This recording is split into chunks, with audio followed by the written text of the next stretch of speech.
Welcome to the game. Tell me which if I'm at the res, is the old frozen yogurt shop.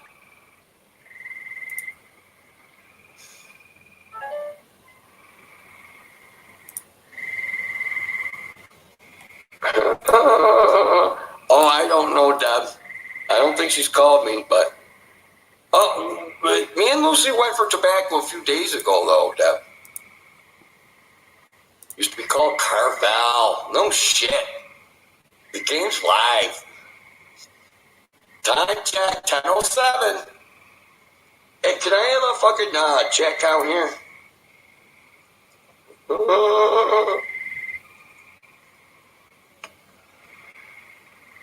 29's the number.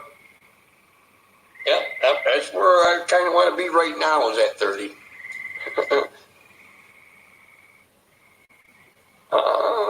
Yeah, she did. Yeah, she did. I didn't call her back. Oh, Deb, I'm such a bad guy. Lucy's all right, though. I'm just so busy. I'm in transition, like, because all my shit's up in fucking camp, but I'm here, like, camping with nothing.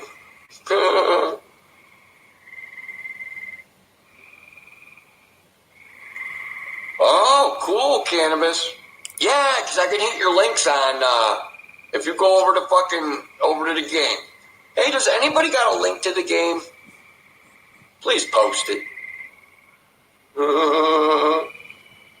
Wow, dude, let me get some clones off you. Yeah, I'll pay for them or whatever. You make the warehouse dweller happy. He wants a couple. I'll see you over on Emeralds. Yeah.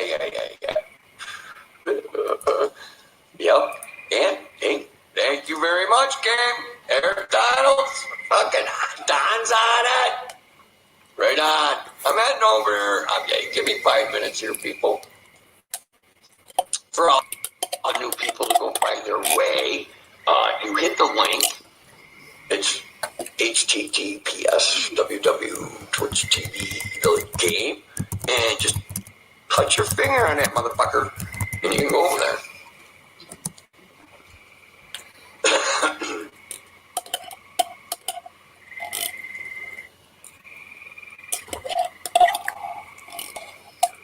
Yeah, if they make it through the winter, right on.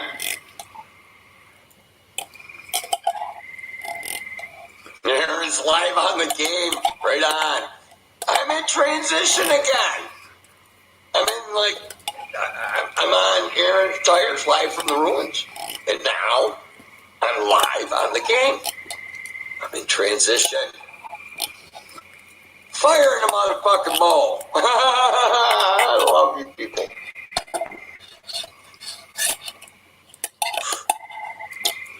Yummy.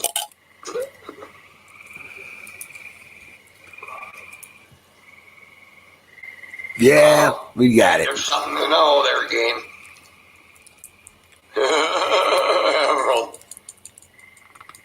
You know it, man. Hey, what's up, Ryan? Long time no see. Buffalo Bill, welcome in. Susan, Zachary, how's it going, bud? Canoes to the Moon is here. Oh my God, you guys are awesome. I'll do one more shot. Buffalo Bill's Ghost. And then, here, you guys can get one more look. Hey, Scott Nelson. What's up, tow truck? Here. Look at the window. Look, it's pitch black out there. A stream of a stream, right, Pale Dahlia? On the stream. Fucking cool, dude. Right on. I dig it.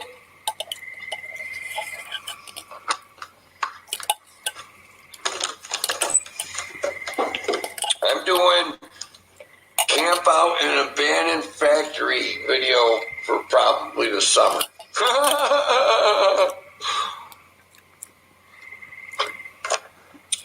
All right.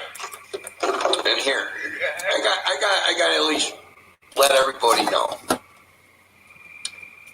Now, based on what the kids are telling me and everything, I think they're going to try to kick me off this land. But here's the thing. I'm going to lock that fucking place up. You ain't even be able to break in there without some special fucking tools. And I ain't telling you what those tools are. But I'm saying, I'm thinking at some point. What's up? Serious. I'm thinking at some point, you know, people are going to be mad because someone's staying there for free. Right? Yeah. Paying rent. I fixed up the fucking place.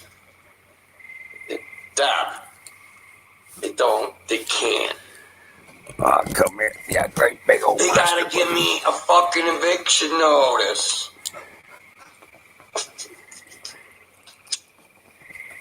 Say hi, Ranger. Kangaroo cow. Are you fucking kidding me? Yeah. What? You gonna do? What? What? Right on, dude. I'll be hooking up with you and Maya. Right on, man. It's just I'm in a funny. I can't. I gotta get this done here. It's almost time for your bedtime. Yes, it is. It's almost time for bedtime. I'm very, and I gotta pace myself. I can't hurt myself doing all this work. What? It hurts. Yeah. So what's going on, guys? Yeah, I know what my body can't take. So ow. Did all the shoveling. I'm glad shoveling's pretty much out of the picture right now. Come here. Come here. He's just feet on the floor. I know, Carol. And his front paws in my lap. Valuables now. Right. He's only 4 months old now. Kids aren't Just trouble. now 4 months old. What? People. Come here. Oh. Can't. Come here. Oh, no. No, I gotta lock my stuff up, but they could have brought my stuff fucking since I started here. Sit. I know you're like I know, crazy. Carol. Okay, good boy. That's why I need to. Tomorrow I'm fixing the doors. So we can lock the door. Come on, sit up. Pretty. There you go. Almost. Come on. Come on. You did it. Give the kids the benefit of the doubt. Come on. But. All right. Well, they said the cops come back here, Dad. Yeah, and these kids are being reasonable with me. They're like, no, the fucking cops come back here once in a while, blah, blah, blah. But I need to know that. Thank God. I wouldn't think a cop would come back here. Attacked by a ranger. So I got to get that place His locked federal up. starts getting better. A cop is not going to get in the other place. Or he's on that back. Exactly. Ow. You won't bite me, I'll bite you back. They can go fuck themselves. They got to evict me. Yeah. All right. Yeah, you got to be careful with the biting stuff. I'll bite you back. It don't matter, Carol. Yeah. Nothing happened. No, I want to get along with the kids. And I am going to tell the cops, piss off. I need an eviction notice. Not so bad tonight. I'm definitely fucking living here. Although I expect it tomorrow because he had some macaroni and cheese today. So it's probably going to be nasty tomorrow. I'm allowed to squat here. Let me put him to bed. And then I'll be back.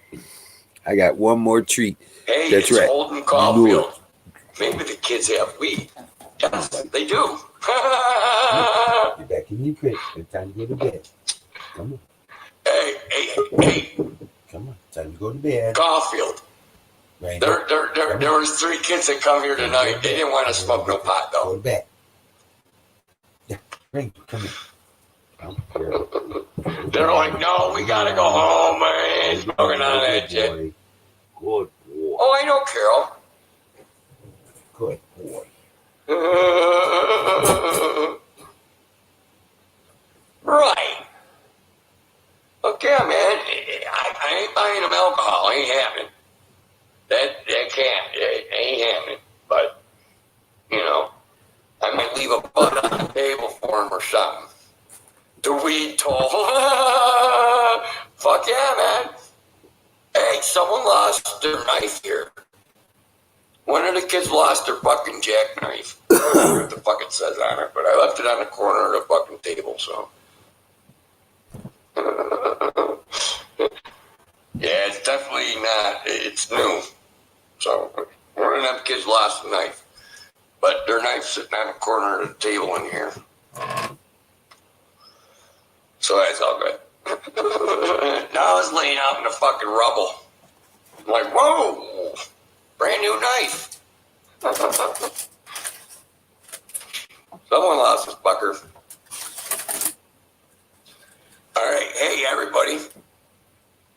Can someone give me just a chat count, please? Because it is my time to shut the stream down, and I gotta go to Emeralds.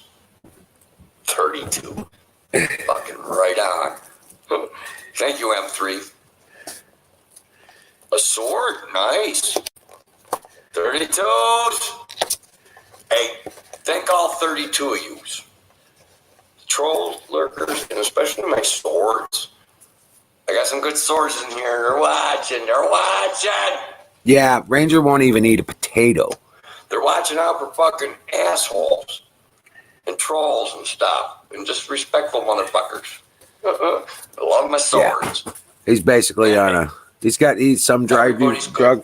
I like the newbies too. Newbies are always welcome. All right, I'm ending it, people. Thanks for showing up. Fucking ruins. I can't wait for tomorrow. I hope it's a nice day tomorrow. It would help. But Mother Nature tends to fuck me over and rain on my ass.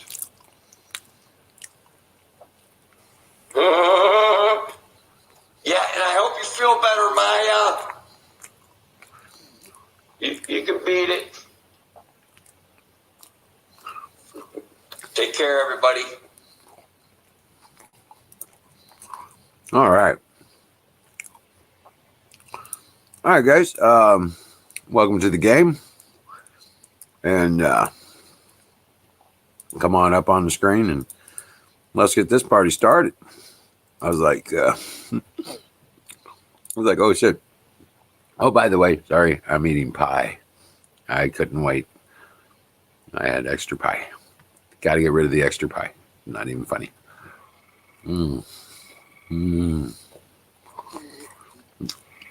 No, I don't.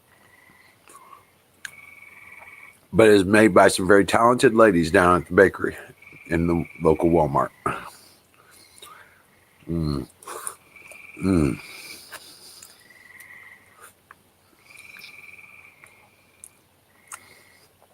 Oh, hell yeah.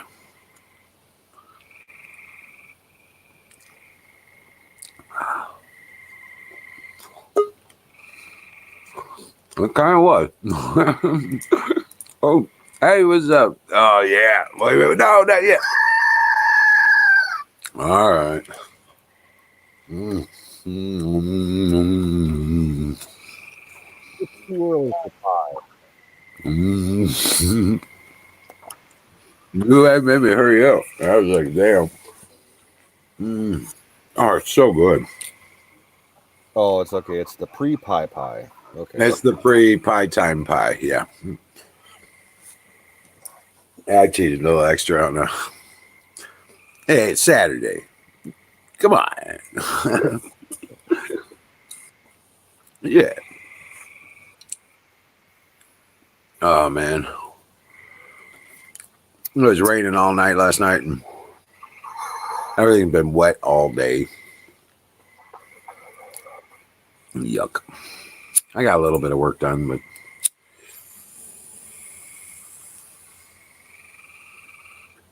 mostly it was, I measured out the building where we're going to put Armored Garden. It's going to be 36 by 36.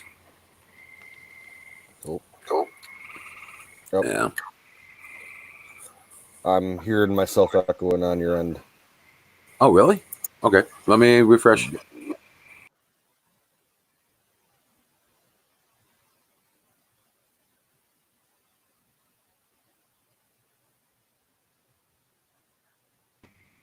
All right. Is that better? Checkity check. Yep. Okay, good deal. Oh, man. Zach saw a snake in his backyard today. You know what kind of snake it was, Zach? Oh, no shit.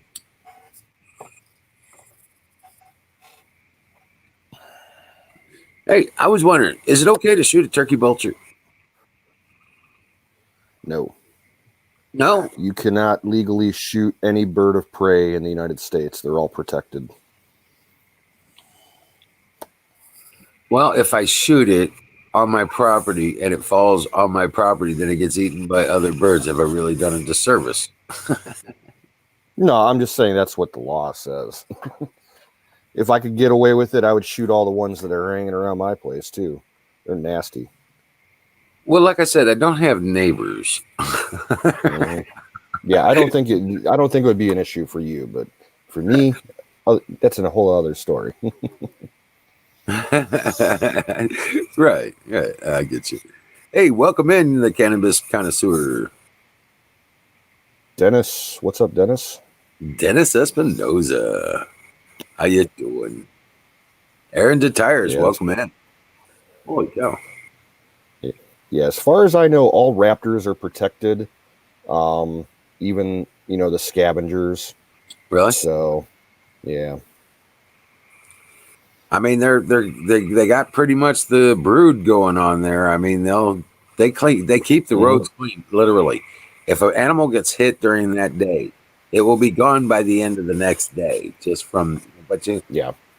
see them on the roads eating roadkill. They're getting quite the numbers. No, raccoons are not protected, Susan. Well, at least around here.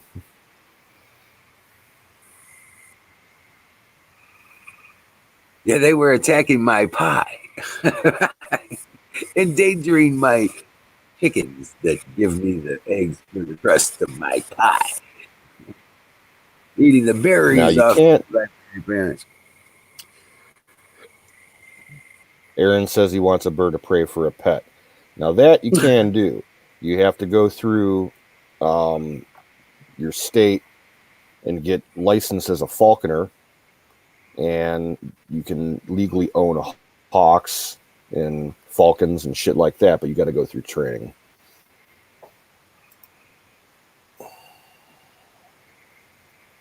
Hey, Canoes, get this. I've probably got 100 little baby blackberry plants Okay. that are just growing wild. Little baby ones, brand new starts. Mm-hmm. I was thinking about growing them out back on the wood line. Yeah, they'll if the wood on them is really fresh, and if they're this year's sprouts, they'll transplant really good. Right. Well, they're blooming right now. So all of them are blooming right now. Everything. You can see them all where they are and everything. As far as the older ones, but I'm talking babies. I'm talking about just this year's starts. There's probably about 100 of them. I guarantee you, if I walk around and look for them. And I was thinking, you can they work just like marijuana. You can take cuttings of them and make clones. right? If you find one good bush that's really putting out the shoots, just take a couple cuttings, and they sell this stuff called rooting gel that you just dip the cut in, and it helps protect it and promotes root growth. And just put them in some soil and start them out, and they should take root and start going crazy. That's the other thing too. Are they valuable? I mean, are they demand enough that people would buy them? Because I got them growing everywhere. I put them in potted plants and sell them for $5 a piece. Yeah.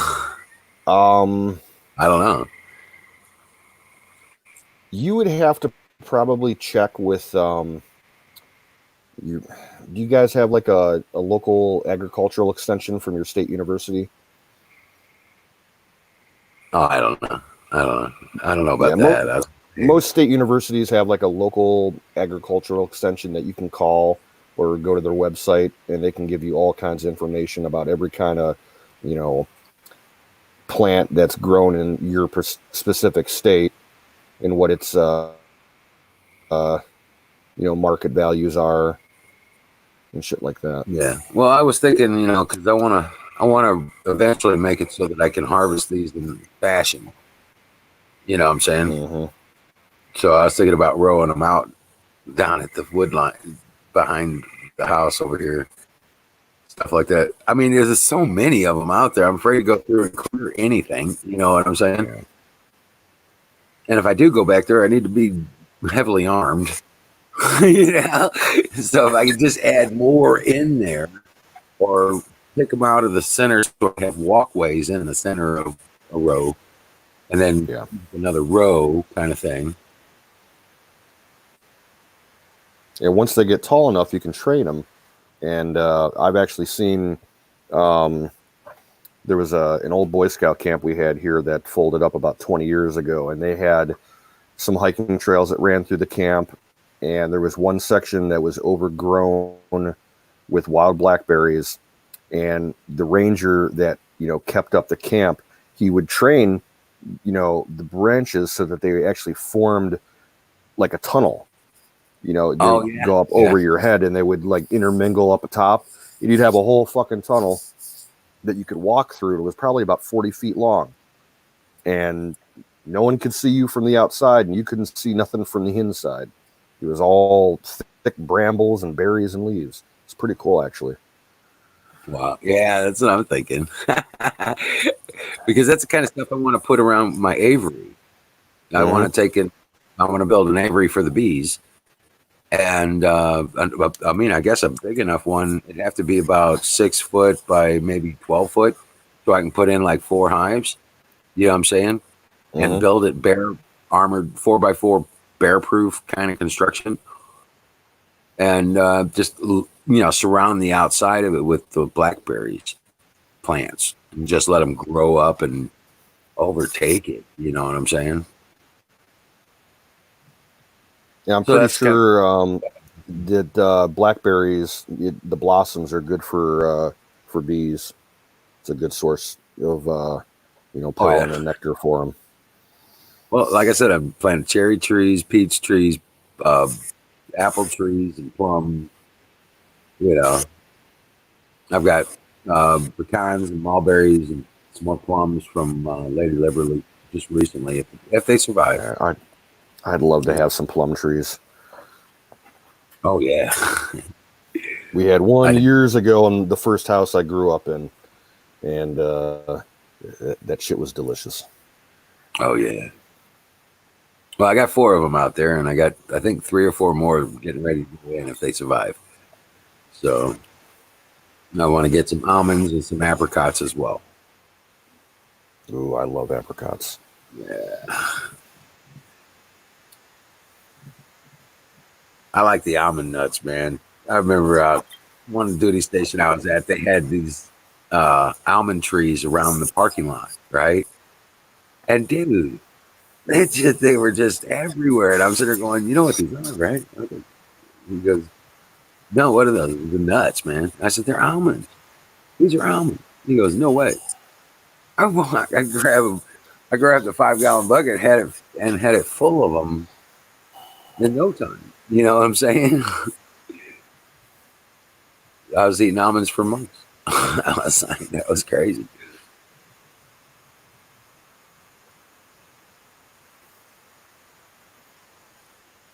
Yeah, I know. Black raspberries. Yeah, that's what we got here. So I was also thinking about putting them on trellises or something. Like trying to make a trellis for them, like a picket fence. Or that'll work just fine. They're very trainable. You know what you can do with those? That's really good. Make wine with them. Oh yeah, yeah. And they make a good nesting place for the turkeys in the fall. Yep, and The deer, well, that's one thing. It's kind of a trade-off. The deer, if you have like established bushes with a lot of woody growth that's real sturdy, they'll bed down and hide in in the brambles, but also on the downside, they'll eat all the young shoots, in the springtime. Oh yeah, yeah, But yeah. yeah, if They're you're worried about young trees, if you're man. going to be doing if it's going to be near your gardens and everything, um, a good tip for deer repellent that's all natural, ivory soap flakes. Sprinkle some on the ground around anything that you got growing outside, and the smell will kind of keep the deer away. Oh really? I was thinking about carving a stump into a bear, like a chainsaw Mm, carving kind of thing. they'll get used to it though. Yeah, it'll never change. After It'll move. it's It'll just be like farmers that put blinds out in their field that look like hay bales. You let right. it sit out there for a month, and the deer, just get used to it, and they walk right past it. They don't give a shit. Right.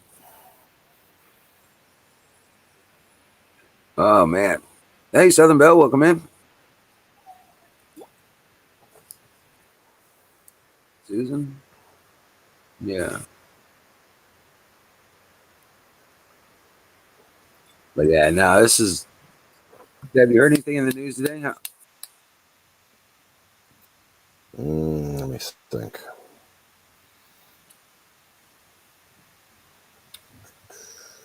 I mean, everything kind of shut the hell up about Flynn real quick, didn't it? Yeah, I heard Obama was doing an address to graduation ceremonies for historic black colleges, and he called out Trump, said some stupid shit, Right. which is par for the course. Yeah, I wouldn't expect anything else from the Prince of Darkness. Apophis. Yeah. He does. He looks like Apophis, He man. looks like fucking Apophis. He does. The only thing, I just keep waiting for his eyes to start glowing. The Flash. Yeah. Shova. Right. Yeah, exactly. You don't know who I am. Scott in the chat is saying that he sent something to you in Sensor Wars messaging. Just so you know. Okay. All right. I was loading this implement of medicinal. Oh, it's all rainy and rough today, man. Kind of hurting. It got warm today. We started out because we had all that rain yesterday, that fucking monsoon. So there was so much moisture and humidity around that this morning it was foggier than hell. You couldn't see 200 feet down the road. It burned off probably about 10:30 this morning, and then it got warm. They were saying it was only going to get up to like 56 today. It got up to about 75. Oh, wow. So, yeah, the temperature was nice and helped dry things up a little bit, but we're going to get more rain tomorrow. And then more rain like Tuesday, Wednesday, Thursday, probably. So, the way it's going with my backyard, I'm going to have to hire a professional to come out and do the first cutting of the grass because my lawn tractor probably won't be able to handle it. It's that tall. Really? Mm-hmm. Oh my gosh. I haven't been able to get back there at all this year. You have people that are what?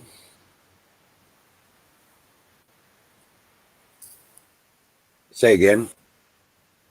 No, I'm going to have to get somebody to come out and cut it with like a big ass ZTR mower because my lawn tractor it'll get bogged down. Oh wow.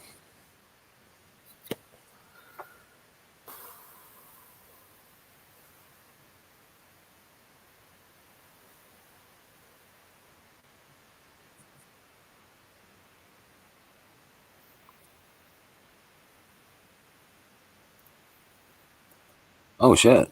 I heard the launch down at Kennedy in Florida got canceled today because of weather for that the X-38 space plane. Oh yeah. Yeah, they're gonna try again tomorrow morning, I guess. They're still not saying what its payload's going to be.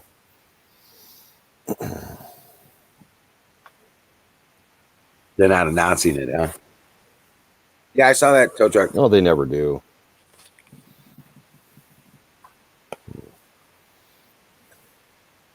I don't see tow truck. Scott. Oh, okay.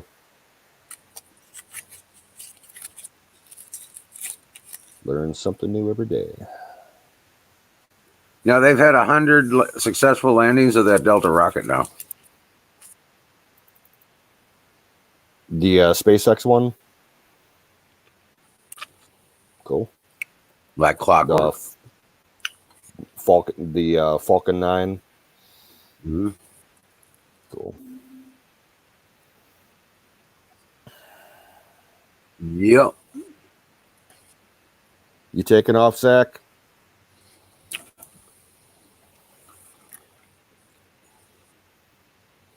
So, good night. All right, Zoom. You have a good one, buddy. Dream well, Patriot. Kind of early for him to go, isn't it?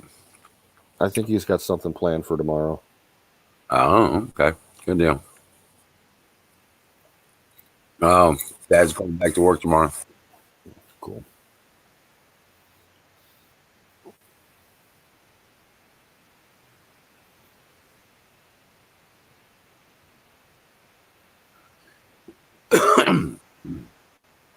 Right.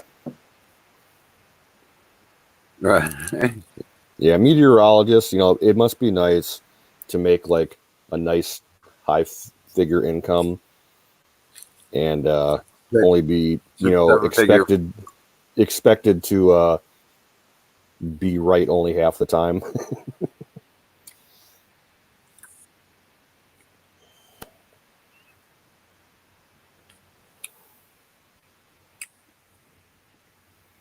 Yeah, we get paid to guess what the weather's going to be like. Now, I saw something interesting. I didn't read the whole article. I didn't have time. But some people were doing research on the water levels on the Great Lakes. And they're saying they're at the highest that they've ever been recorded. Oh, yeah? Yeah.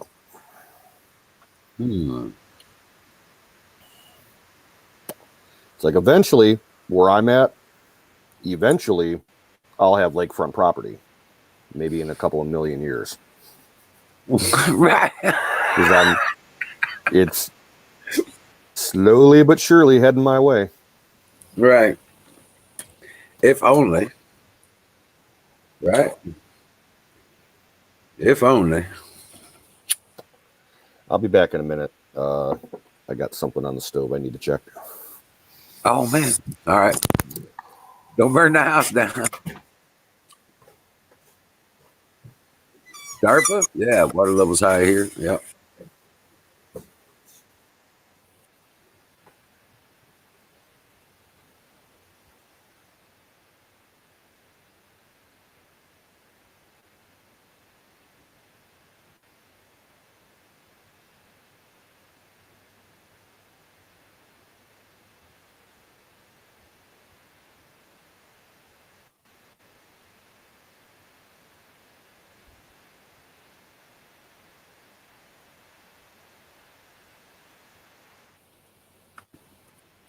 Oh, man.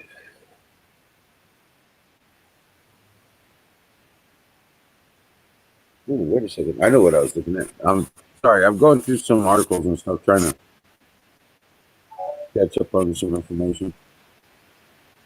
And come on, guys. Tow truck, where you at? Come on up. Discord link.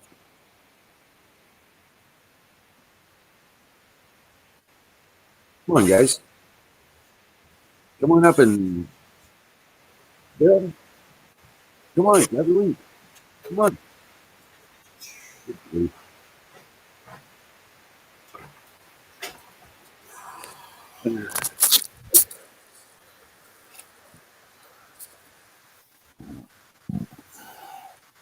Who's in? Come on up. Hit the link. Oddball. Grab a link, man. Come on up. Say hey. Let's hear what you got to say. Get your ass on screen. Were the anything? They give precise locations then. Right. They just get lazy the rest of the time. It's nothing life threatening. It might rain. That's because when you got active tornadoes going, all that stuff's captured on NextRad radar. It's very easy to track. And they have a pretty good... The longer that a tornado is on the ground, the easier it is for them to predict where it's going to go next. Yep. Because of the computer modeling that they can run real time on that stuff, it's getting very good. The software that they're developing for that kind of stuff is actually pretty amazing right now. Yeah.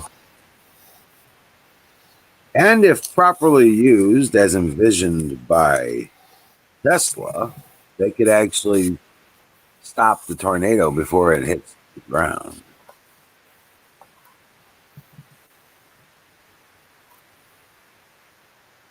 With that kind of a data point, you know what I'm saying? Mm-hmm. Yeah. Mm-hmm. If they were to use it the way it was intended, instead of as a weapon causing hell. But they're really still not sure what happens. You know, everything's such a chain reaction in the atmosphere that they're not sure what they're doing.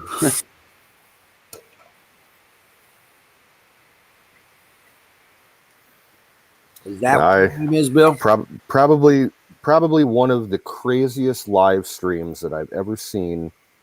Probably about 5-6 years ago. Was watching. There was a streaming site that was called TWN.com, and it was all Storm Chaser streams. And me and some severe weather enthusiasts were in a chat room watching this guy drive into a fucking tornado. He was trying to get close to it to get some good footage, and it turned on him, and he had no chance of turning away. He had to actually drive through the edge of it, and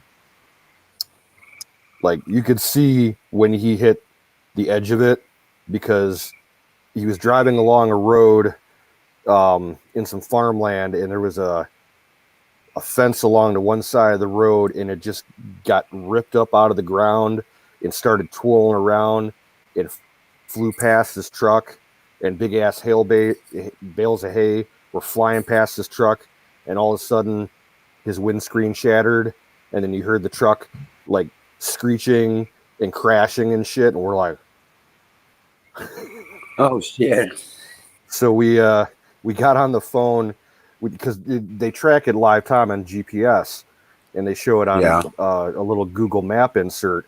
So we found out what township and county he was in, and we called the sheriff's department out there and had them send a patrol out there, and they found him, and his truck was completely destroyed, but he got away with just a couple scratches. He was very lucky. Oh, good. Wow.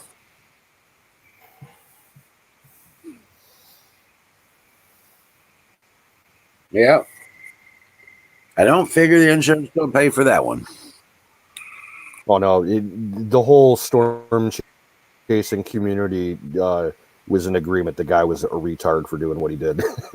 He should have known better. He caught a lot of shit for that. You get some good images.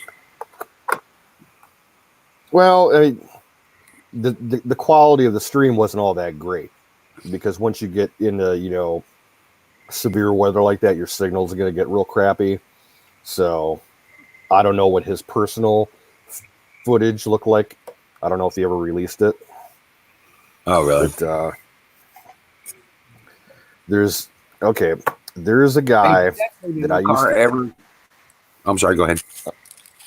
No, say what you're saying.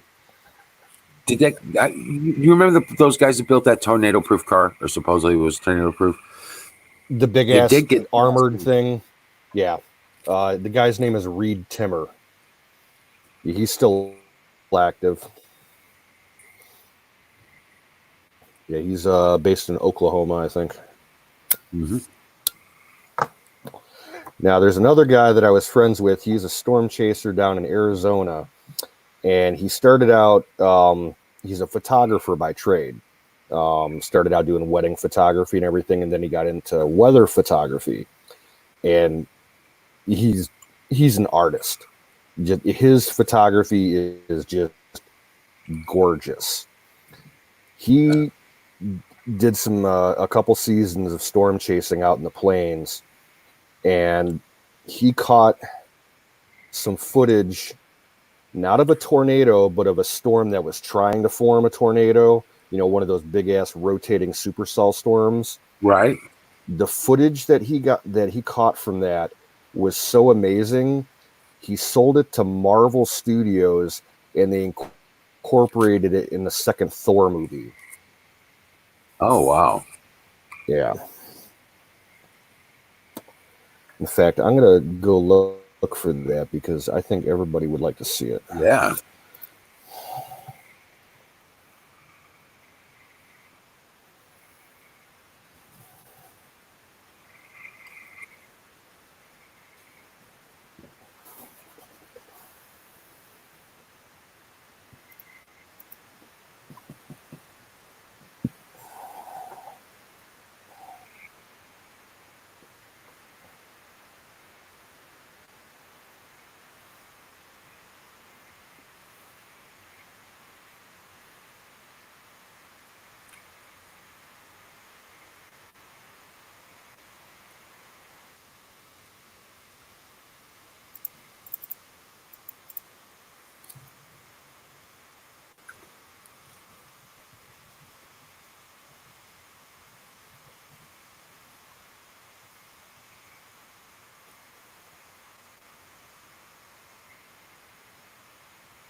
Oh, man.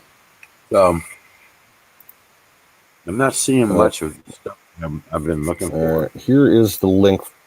Here's the link for the video. If you could pull it up and play it, I think everybody would enjoy it.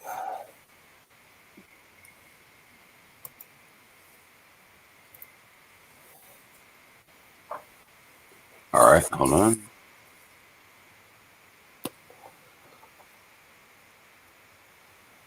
No alcohol sales after 3 p.m. What the fuck?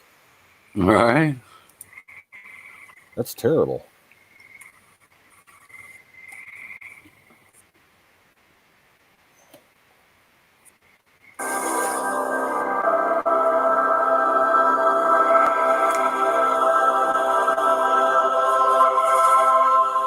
Wow, that is amazing.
Cool stuff, bro.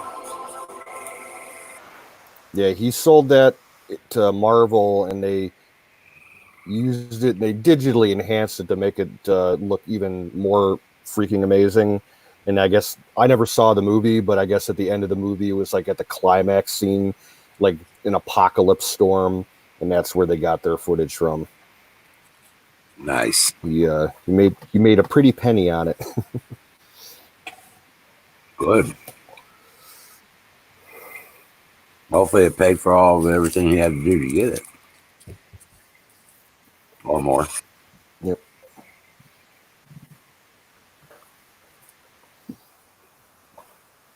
It's moments like those, you know.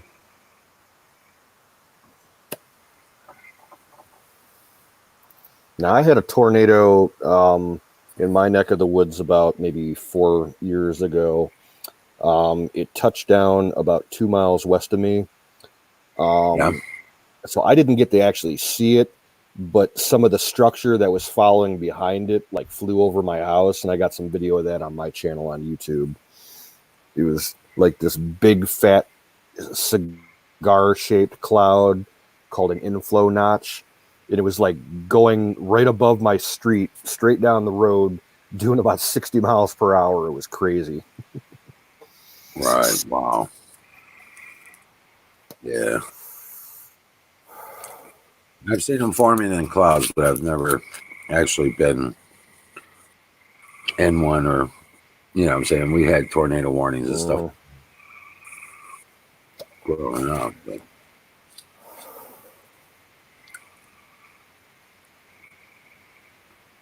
Yeah, most of my experience with crazy weather has been insane lightning storms.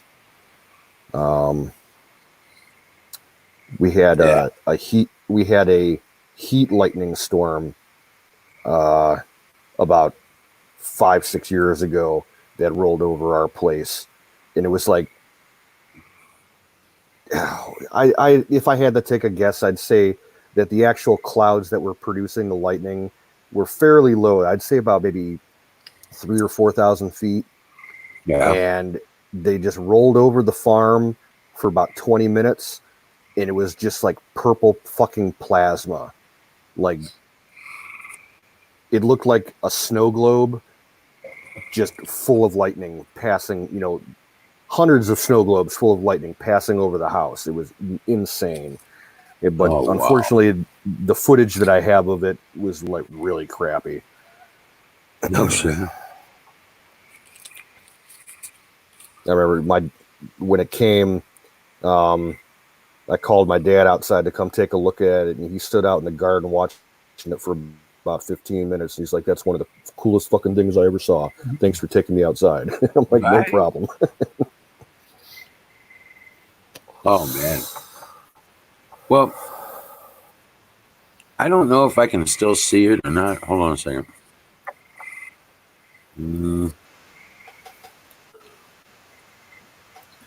Oh, I don't know. Damn it.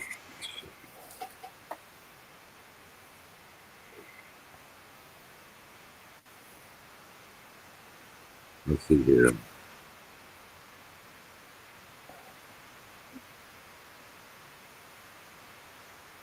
Oh, yeah. There's one I took. Hold on. I'm going to show you. Here's one I actually took outside of the house I just sold.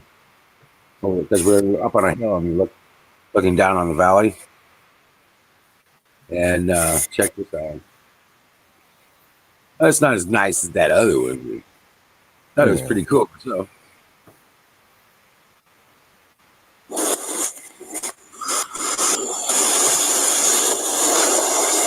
This is some of the coolest stuff I've ever seen. It acts like lightning, but nothing ever touches the ground. there was no It boom. seems like the lightning coming in Mm-hmm. from cloud to cloud or above the cloud.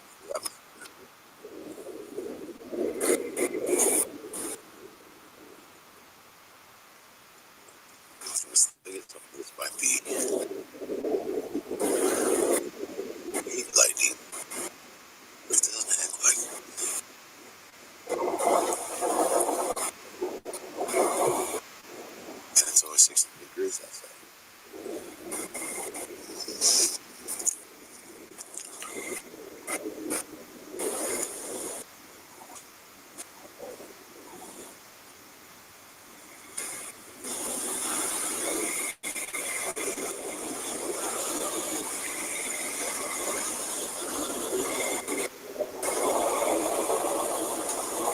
instead of it sounding crack and boom thunder, it was like ripping the sky apart.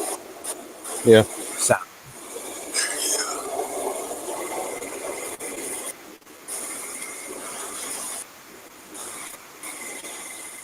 You see some of the lightning bolt there.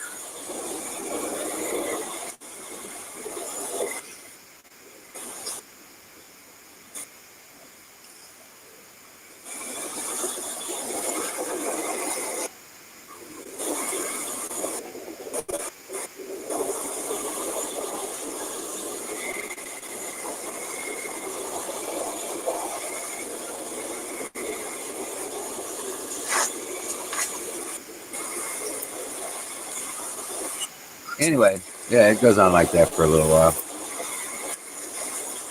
But yeah, it was cool. Yep. Yeah. Kind of cool to get those moments on camera, like I said. Yeah. But man, Saturday night. Uh,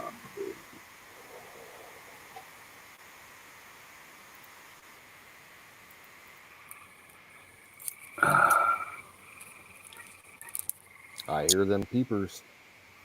oh yeah. Yeah, they're getting loud now. Now, if it gets too much, man, just let me know. I'll go close that window. Oh no, it's nice. Oh yeah. Okay. Yeah, you kind of get used to it. It's But a nice sometimes, background noise. but sometimes it gets really loud. It's like ridiculous. And I'm like, damn. Oh hey.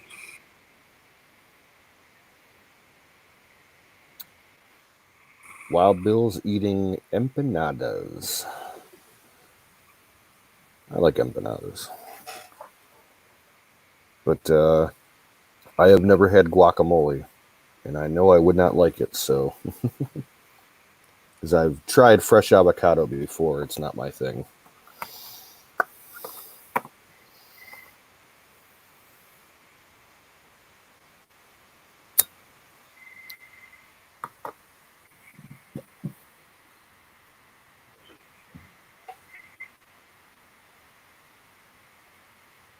Yeah. We have a fairly large Puerto Rican population in some of the cities around here, Oh and yeah. some of the Puerto Rican ladies sell empanadas.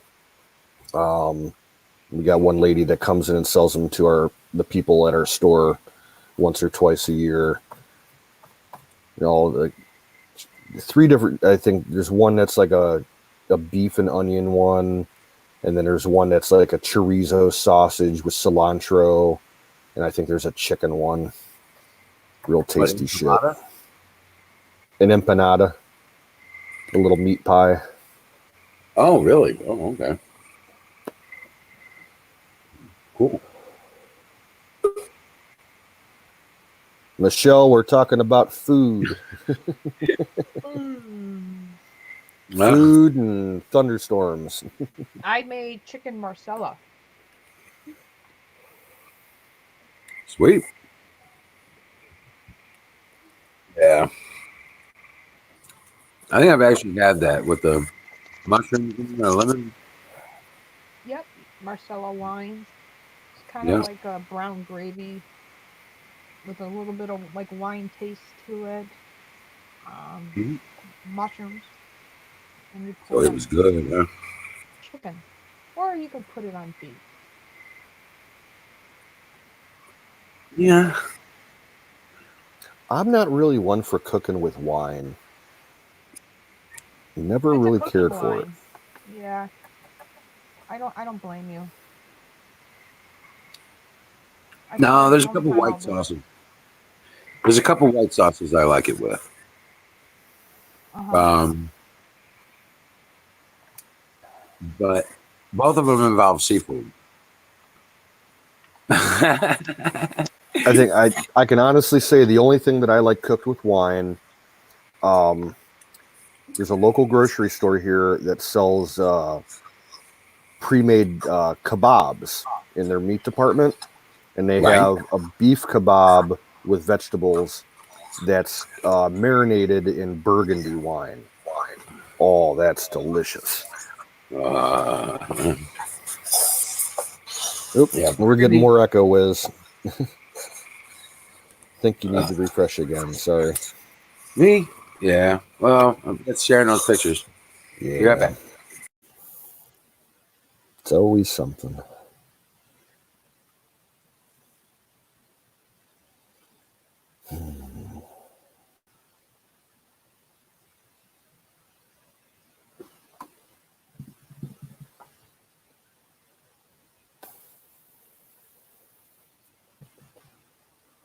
I am not familiar with chicken Francesca.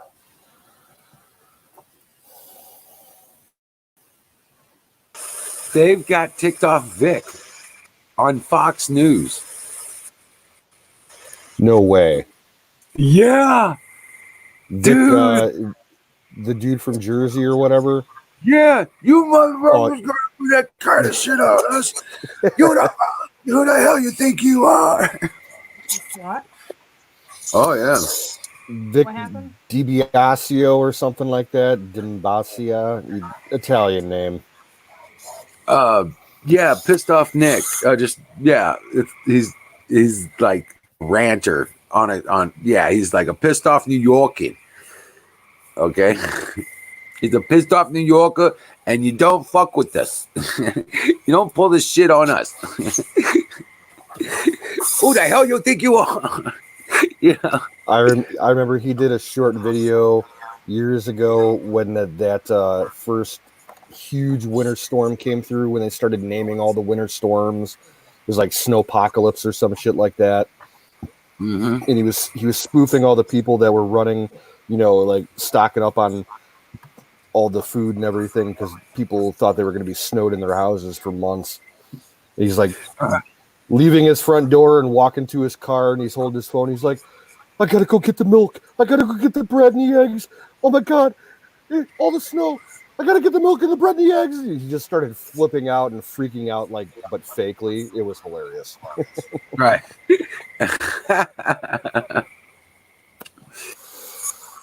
Yeah, but some of his political shit is pretty funny. But yet he did a video probably about a month ago. I thought he was gonna go out and kill somebody. He was pissed. Yeah, I know, right? Well, that guy looked like that. He was in his car, and he was ranting. And I think I think Waters World's got him on. Yeah, I think so. I think it was Waters World that put him up there. Is like showing how pissed off people are. This ain't going very well. Yeah. Yeah, Missouri's fully open, and everybody just take precautions, whatever precautions you feel comfortable with. You know what I'm saying? That kind of thing. Do your thing. And I was in Walmart yesterday. There was hardly anybody who had masks on except the people that live there, that work there. I mean, they kind of live there. It was kind of weird today at work. All right, I start at 8:00 in the morning. I go in this morning for like the first 3 hours. Almost every single customer that we had in there was wearing a mask. It's the first time I've seen that. Like this past whole month, like maybe 1 out of 5, 1 out of 6 customers would be wearing a mask. Today it was like everybody was wearing them. I'm like, what the fuck's going on? The governor's starting to reopen all kinds of shit. Right. Restaurants can have patios open now for outdoor dining.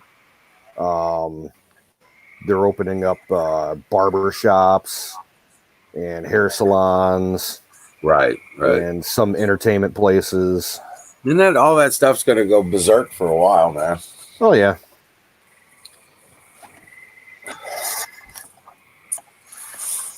Which is cool. Did you see that one where they were all the people, the CNN reporter was walking down the sidewalk and he's getting accosted by all these. I read an article about it. I didn't see the video, but I heard about it. Yeah, it's funny as hell. She goes, "Don't talk to me, fake news." You're just so yes. I heard. I heard someone said fake news isn't essential. right. It's like you guys should be embarrassed to even wear the moniker, that kind of thing,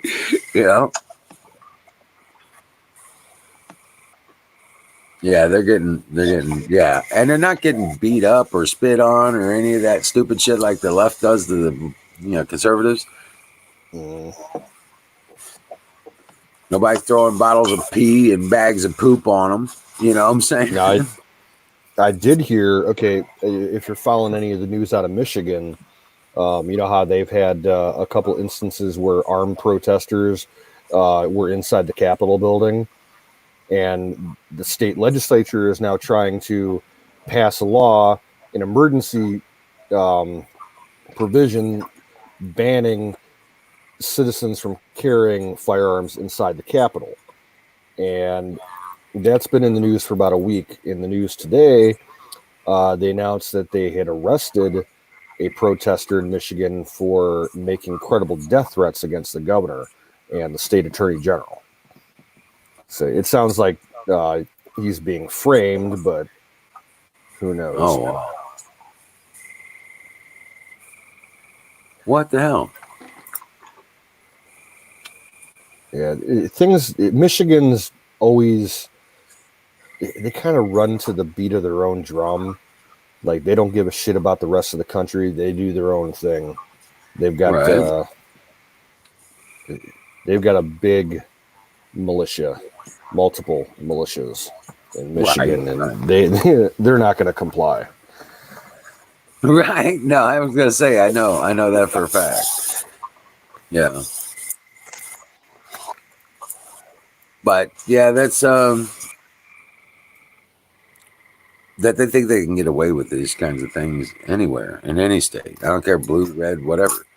You know what I'm saying? The Americans ain't gonna put up with that shit. The measures that governor did in Michigan are like draconian. She wasn't allowing like neighbors to like visit each other, house to You house couldn't go and see shit your like that. kids. Yeah. Yeah, it's like, fuck you, bitch. Right. Who the This is fuck? America. I can't go see my family. Yeah. What the hell? What kind of bullshit is that?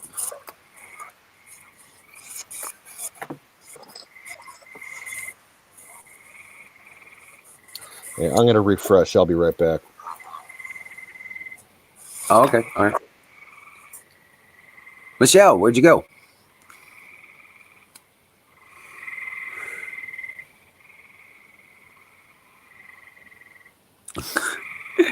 So,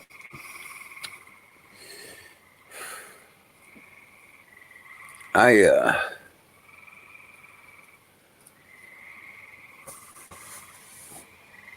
fire in the boat. You got it. Yeah, right there. There it is. Brought to you by Sausage Gravy Biscuit Farms.com. Where is Don, by the way? You in there? It's a goat NATO. Kick that goat. It's a little early, but okay. Yeah. Yeah, what the hell? The air is not fresh here, Aaron. I got someone in my neighborhood is burning either leaves or really stinky wood. The whole neighborhood fucking stinks tonight. Oh, really? Yeah.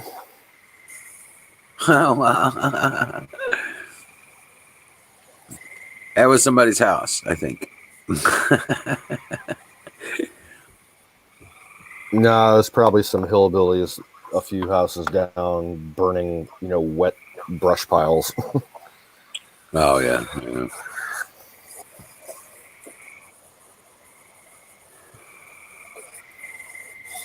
Aaron's got the hash pipe. Uh-oh. Lucky fuck. I know, right? I wouldn't mind smoking some hash. I'm good.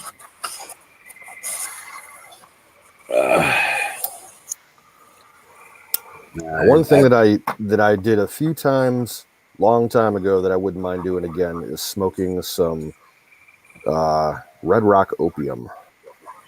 Oh, yeah. That was nice.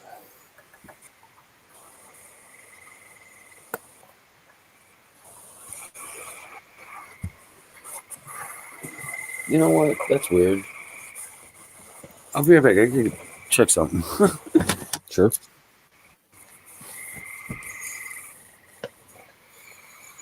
As soon as Mo goes on, I'll be right back, guys. I'll come back if you're still streaming. Yeah, I was wanting to talk to you. Talk to me, wizard.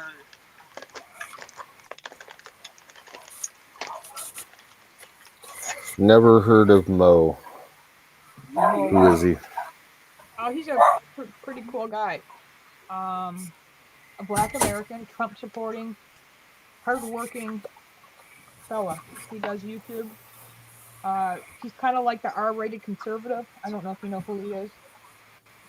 I've heard of him. Says it like it is.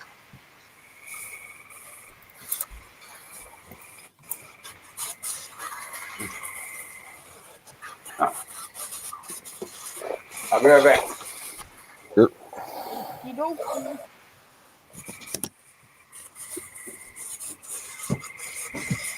Tommy who? Chong? Tommy Chong. Who is that? From Cheech and Chong. Ah. Wow, cancer, huh? Yeah, Tommy Chong. I saw something though, maybe a month or so ago. He was saying he was quoted by some magazine saying that he has so much freaking weed that he just gives it away to people that he meets on the street and friends and anybody who really can get a hold of him. And he'll hook them up for free. He's been smoking like forever, like Willie Nelson. Yep. Wonder how he got cancer though. Who knows? They're saying leak. Are they? Holy cow! Am I looking at the thumbs down right? On YouTube? Oh, ooh. Interesting.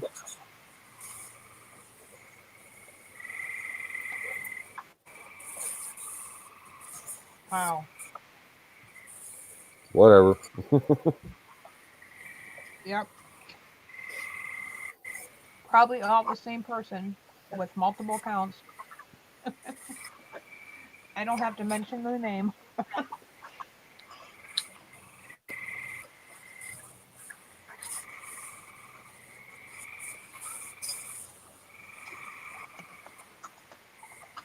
Good night, tow truck. Take care now.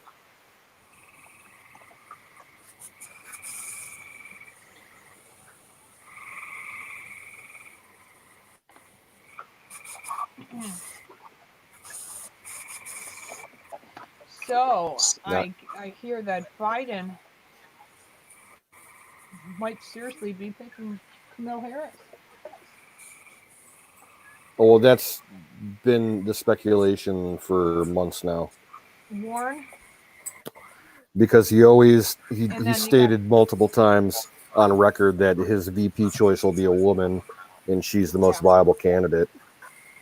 Warren, and then the other one was Stacey Abrams. And then somebody mentioned Michelle Obama. I'm like, God forbid, no, hell no. I do not want another freaking Obama back in the White House. Yeah. Plus, it's a trans. I don't care what anybody says. Definitely transgender. Oh. No, I think she's trans species. Trans species, yeah, would be more appropriate. Yes.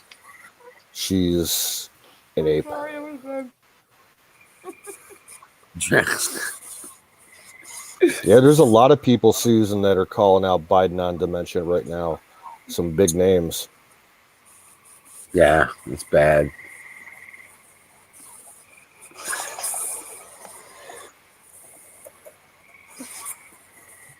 Just craziness, man. You guys going to be on Yeah, for a bit? I heard that they're yeah, about I figure about 12:30 I'll be on. All right, I'm just going to go pop in the chat for a little bit, and I'll be right back. All Okie right. doke. Okay. I was gonna say, but no shit, man. Today was just a foggy, kind of wet, sloggy day. It was warm, but it was just like everything is just bleh. Yeah, humid and nasty. Yeah, I bet it's foggy as shit out there tonight, down in the valley. Yeah. The sun came out just before it got dark, so that heated everything up. So,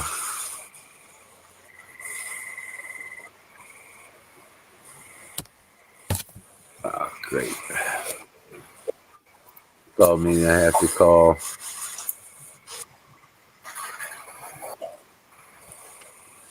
You have to call a number Monday, Aaron.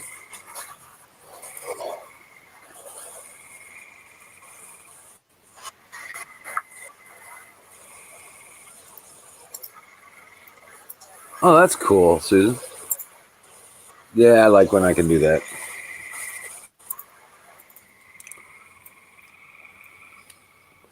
In fact, I plan my laundry around days like that.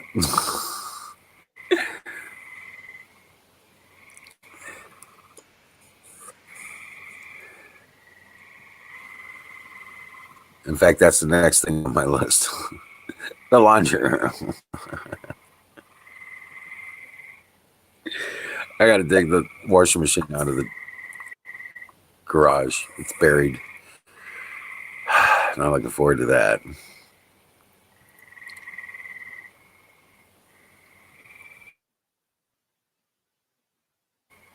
I need to build some shelves for it. Stuff like that. You know what I'm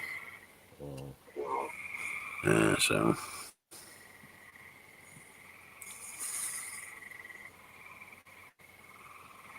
What's up, Crow? You know, I'm not seeing a whole lot of. I like that they're going after Barack Obama.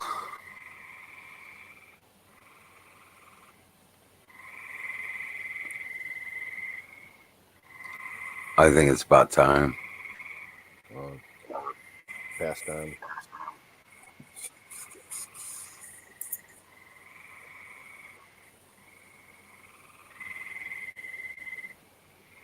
They're saying that there's a possible first hurricane of the season brewing in the Atlantic right now. Yep. Yeah, so we could be starting seeing hurricanes again.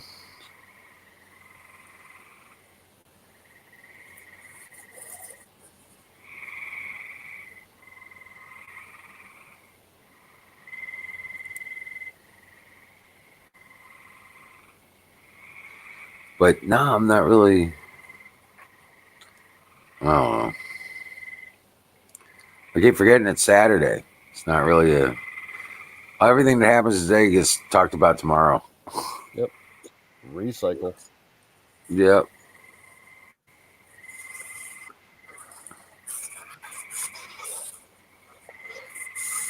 This stuff is just what in the world.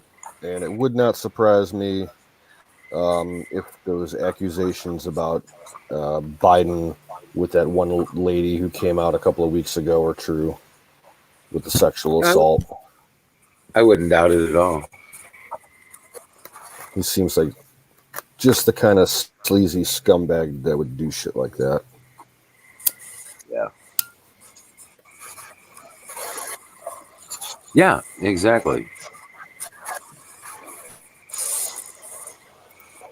Reason there's not more is because he likes little kids jumping on his lap better.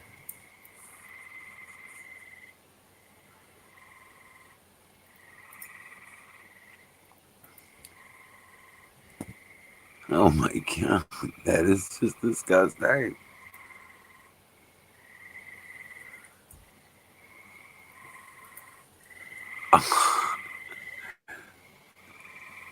What is wrong with these people, man? What I'd really like to see is him get caught doing that again, and like actually get caught in the process of doing it by whatever child's parent. Like if I was the father of some kid on stage with him and I saw him, fondling him, my daughter, something like that, I don't care if he got Secret Service with him and if it's on live TV, I'd punch that motherfucker out right on live TV. Right.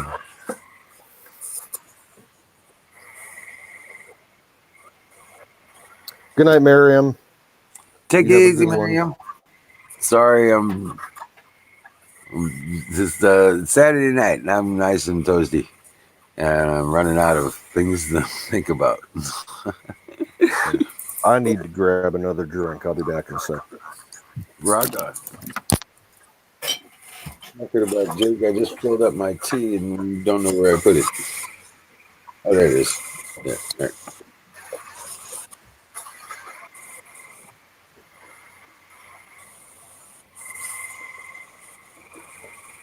Oh, hell yeah. That's what I was missing.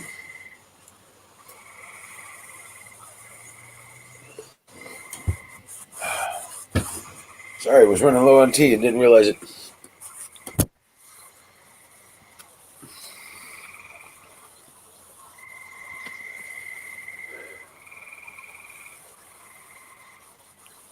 Dream well, Patriot.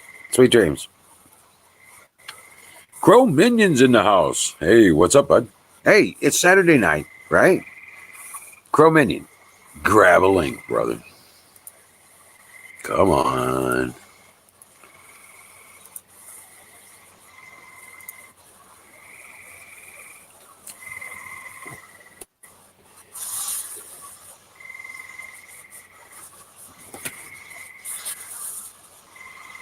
Come on up, have a conversation. Let's do this.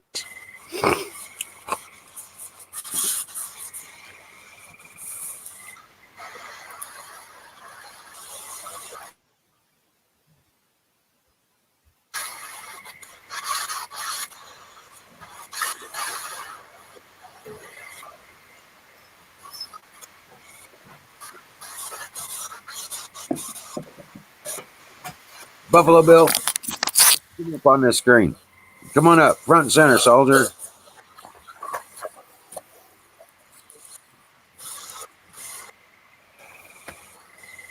Good Lord.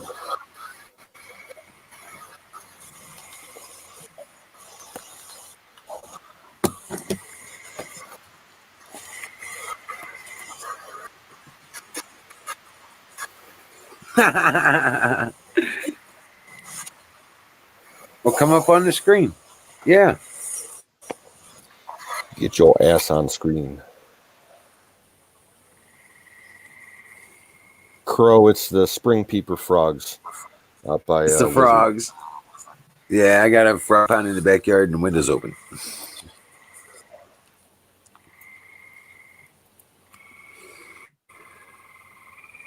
a nice sound to fall asleep to. It actually is.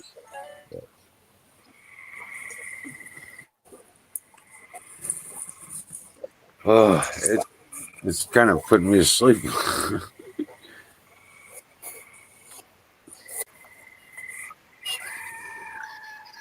Oh, shit. Yeah. That'll wake you up.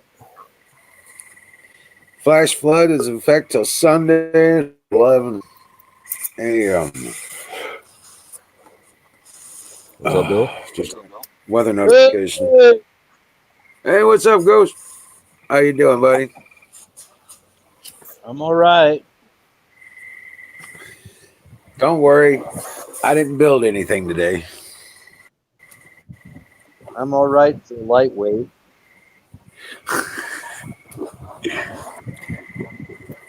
Something was after the bait in my live trap. I think it was a bunch of mice, and they were coming up they triggered the trap, and they were small enough to dig their way out. Oh my gosh. Yeah, because it's the live trap is it's small raccoon kind of size, and I've caught medium raccoons in it, but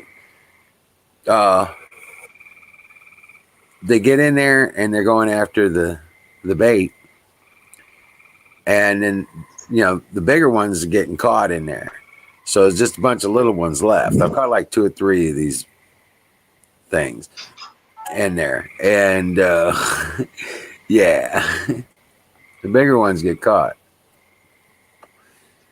So what we were doing, I was trying to get Ranger to to kill them, eat them. It's like, hey, snacks. But Yeah. he just mostly ended up playing with it, and it got away from him. He comes over, he's like, there's got to be another one. He's sniffing the cage, trying to go crawl into the live trap. I was like, no, buddy, you don't want to go in there. There's nothing in there. Yeah. So what do you use for bait? I was just using a little bit of chicken feed. Yeah. Oh. They seem to like it. It keeps them away from stuff. I use tuna. Well, when you want to catch cats or raccoons or possums, tuna's real good. Yeah. I use a little can of tuna. I don't even really open the can. I just make 2 or 3 slits and then bend the sides in. So a lot of times they can't eat it all. You know what I'm saying? They get there and it's just like, shit. They fight with it. They trigger the trap trying to get it open or carry it out. I'm thinking that cat food would work good too. Or dog food. Yeah. Yeah. But For me, tuna works. any kind of scraps and shit from the deli that I bring home, leftover sandwiches and shit. Right? What's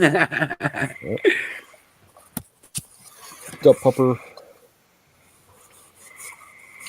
There's your hand.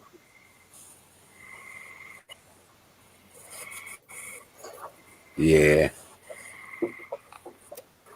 Yeah, Ranger's he's just getting so big. It's so funny now to try. He goes in and out the little doggy door that my brother's got for his Dutch hounds, right? And he's got to really crawl through it now. He's like dragging his butt through and shit. It's funny as hell. Yep, another month he won't be able to do that anymore.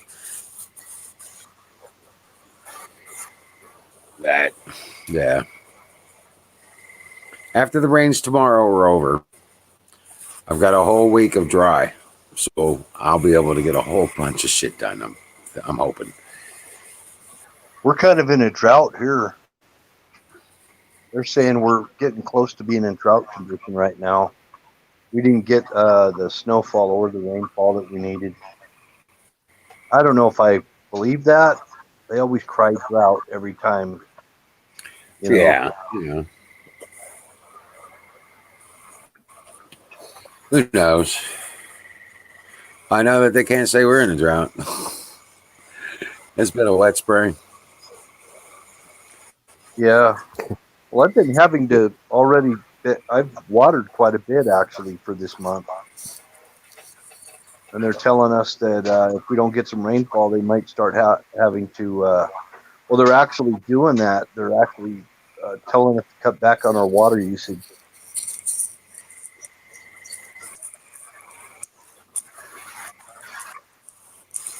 The problem You guys is got they any don't- kind of groundwater down there that you could dig wells easily? Yeah, but I'm renting. I couldn't do it here.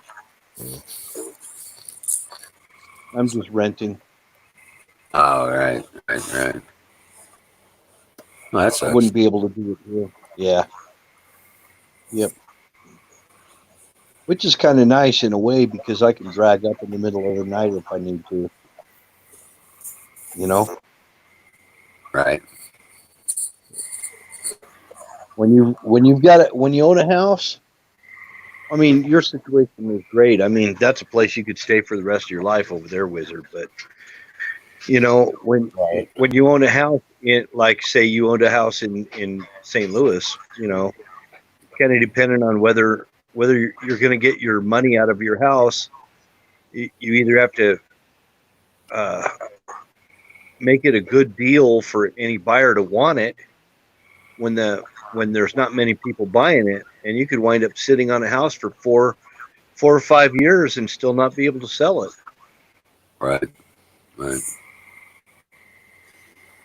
That's the problem. Home ownership ain't all it's cracked up to be. Well, unless you're out in the country. Yeah. Well, yeah, you got a little homestead out there. Yeah. So no, there's people out here that actually did homestead the land here, and then it got passed down so many generations, and they divvied it all up among the grandkids, and that's where a lot of the people actually own property or houses, is because their ancestors got it when it was for free. They basically took it from the Indians or whatever, you know, that homesteaded it. Right. So you know, these are old families that have quite a bit of money now, and when they divvy the land up among all the grandkids, you know, the parcels get smaller and smaller. Oh yeah. Oh yeah. I know. I know what you're saying. From parent to child and so on. Yep. Because here, all these states out west here, they were all territories at one time. Right. Right. Stake your claim.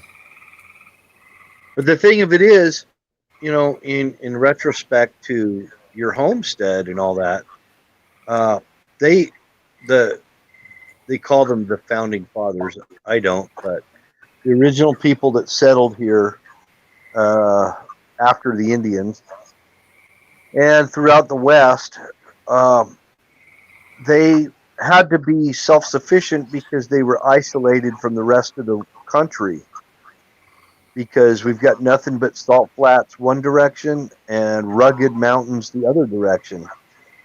And Right. so they, before they built the railroad and everything, this was nothing. There was nothing here before the railroad. The railroad made it all possible. So they've got a place near Ogden, Utah. It's called Promontory Point. Promontory Point. That is where they drove the Golden Spike. That was the Golden Spike where East met West, and it was, to this day, it's still called the Crossroads of the West. Oh wow. Well, we're the gateway to the West. Kind of a neat little ditty of history. That's why the St. Louis Arch is famous for being the gateway to the West. Well, I was actually reading up on, actually the gateway, the official gateway, was York, Nebraska. Oh, good night, Susan. Dream well, Patriot. Nebraska. York, Nebraska was the right. It was right. It was the main hub. There was a fort there in York, Nebraska, which is east of Omaha and Lincoln. Yeah. And it's kind of where the green belt ends and the desert or the prairie begins in York, Nebraska, up on I-80. You probably remember driving under that bridge. Yeah, I think so. I know I've driven that road, so I've driven There's a that big highway. there's a wooden bridge that goes over Interstate 80. And that It's was been a long that time. was the beginning. Well, that was the Oregon Trail. That's what that was. That was the Right. Oregon Trail. All the people going west. It was kind of like the last stopping point, and then you went into nothing but nothing. Right. After York, Nebraska, there wasn't a single tree. They said going across Wyoming on those covered wagons, there was nowhere to find shade. Yeah. Nowhere to get out of the wind. None of that. Yep, nothing but wind and snow and heat and just a whole trail of misery. Now, where I worked at up in Canada, historically that area was the opening entranceway to the entire fur trade back like in from the 1400s through the 1700s, when all beaver skins were the rage in Europe, and all the French and the British were sending voyagers out to go trade for skins and everything to bring them back to Europe. They all went through the one river that I worked at up there. It's the epicenter of the fur trade. Do you know And what the big thing about beaver was? Why it was so sought after? because it was waterproof if you treated it right. They made hats out of it. Yep. If Beaver you felt. if you ironed it and steamed it, it formed a waterproof barrier. It locked. If you look at beaver fur and the skin underneath a microscope, there's lots of tooths and barbs, and if you steam them and iron them, they lock together and form a waterproof material. That's why it was so durable. Yeah, like other stovepipe hats and Mhm. what we cowboy hats and all that. In fact, I owned a 5X beaver hat. It was 5X. They don't even make it with beaver anymore. It's all rabbit fur. But uh, yeah, I had a 5X. That meant it's half beaver and half something else in the felt. You get a 10X, and it was 100% beaver hat. Now, Yeah, what those I X think they use muskrat.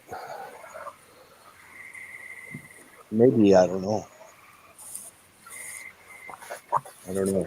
I understood it was a lot of rabbit they use in it, but anyway. So that's why they had a sheen to it. So you look at old Abraham Lincoln's top hat that he wore, and it had a nice sheen to it because it was beaver. And you could dye it. It was fairly easy to dye. Yeah.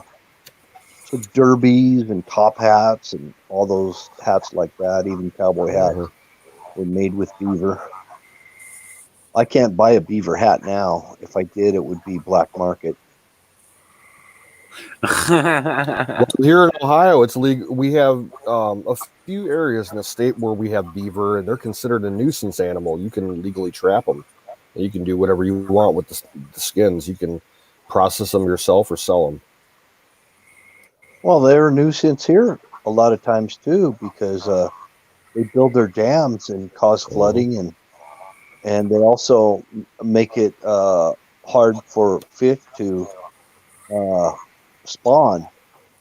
Yep, So they were they they were screw up the actually water. they if you have a creek running through your property where beavers are a nuisance and you want to purchase dynamite, you can Mhm. and blow those dams up. Well, I And then, think up in Maine and in areas up in Canada, they're allowed to poison them.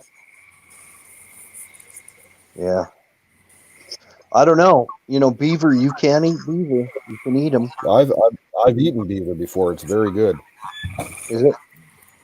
If you It's like any kind of water aquatic mammal. The meat's going to taste like the environment that it's in. if you get a beaver that's in a fairly clean pond, that has some flow to it, it'll taste okay. But if you get a beaver that's living in a dammed up lake with no fresh water coming in and out, it's going to taste like mud. Yeah, we've got them up here. We've got plenty of them. Yeah, I ate beaver chili a couple times when I was working up there. It was pretty good. And it's kind of it's a weird thing because it's kind of a two-way street. In some ways, they can harm the ecosystem. In other ways, they help. Mm-hmm. So they'll cause a whole valley to flood out and create a habitat for uh, birds. They create a great bird habitat a lot of times. Yep. So in their right place, I think they should be protected, but they can be a nuisance. Yeah, and the beaver fat, that's good for waterproofing your stuff. Mm-hmm. And you could also use beaver fat for making pemmican.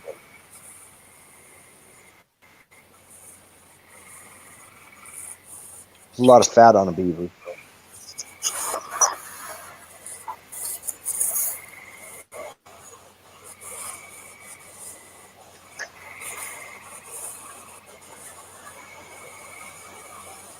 Leave it to beaver. Well, that was an occupation here in America up until about the 1980s. Being a furrier. Mm-hmm. A furrier was a person who would make stuff like meat stoles and very fine fur garments and things like that. There's still a handful of artists and craftsmen here in the States that work the fur, but probably about 98% of the commercial market for that kind of stuff is manufactured overseas. Yeah, I kind of inherited my sister, her mother and her mother-in-law and her father-in-law passed away, and so she had these beaver stoles. She was kind of rich. She had these beaver stoles, and she gave me two of them, and they were big ones. Guess what I did?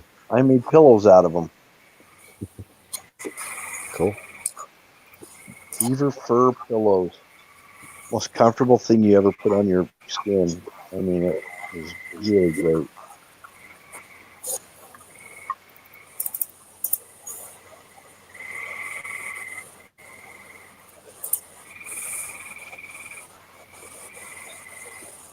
When I took them apart and I was looking at how they sewed it and everything, they were all hand sewn. Sorry, guys, I just fell out. Yeah. I was sitting here listening to it's just lightly drizzling rain and the frog is going and yeah, it's just I'm loving this, man. Well, that rain washes bugs down into the water and gives those frogs something to eat. Well, it's a pool. So yeah. There's no shoreline. It's just a pool. Oh, Yeah. An 18-foot round above ground pool, so you got frogs in there, huh? Yeah, it's become our frog pond, yeah. Oh, Yeah.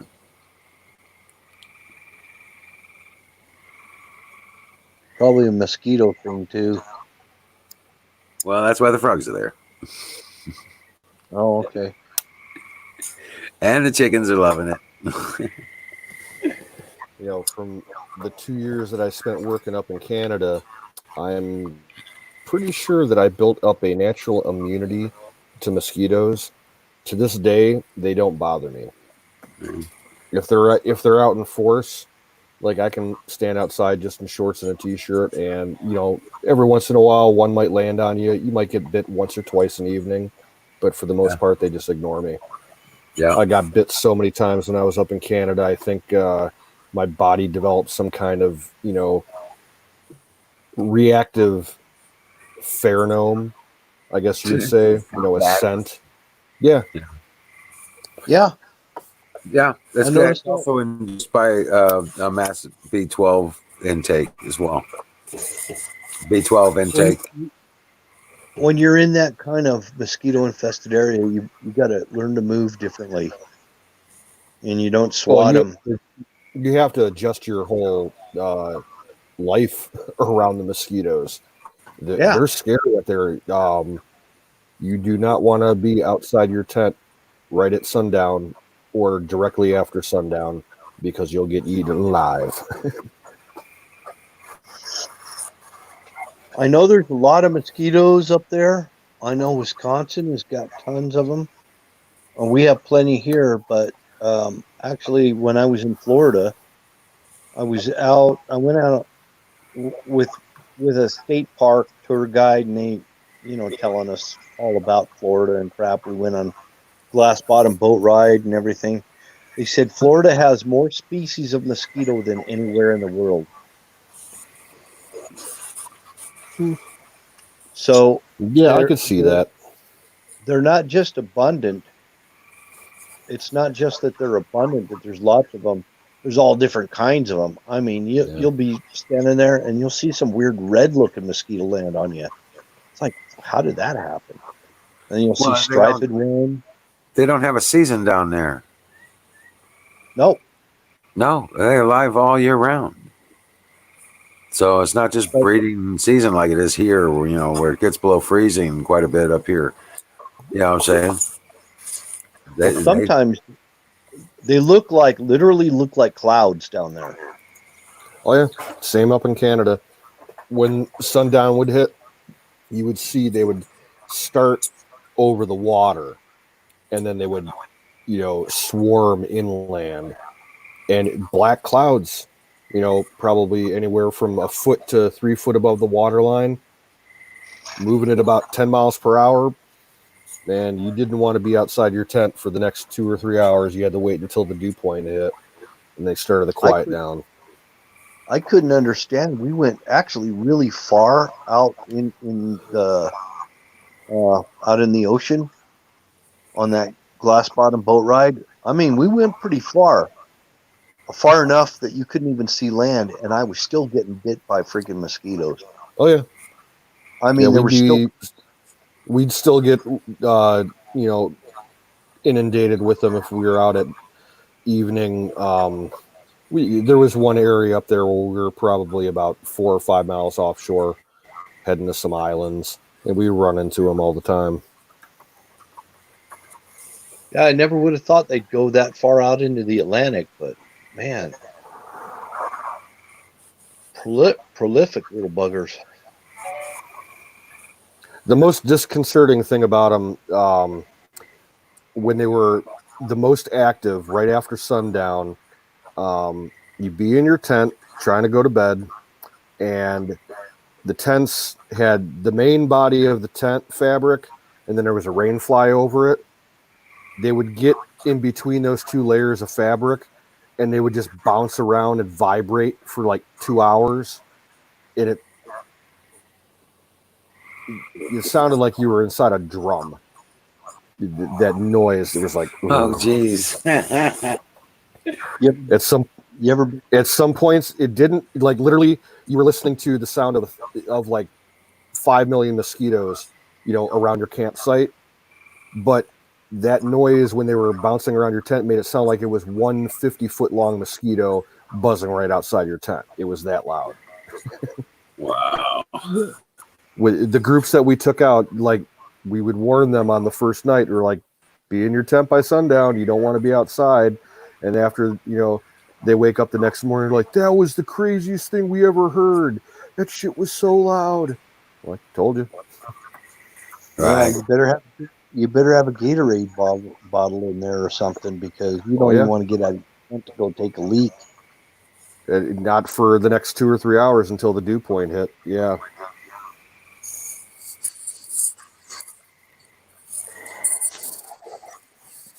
Yeah, there was a lot of vacation homes up there for like rich Americans and Canadians that had cabins. And the second year that I was up there, we heard that an American cabin owner up there had let his cabin out to a friend.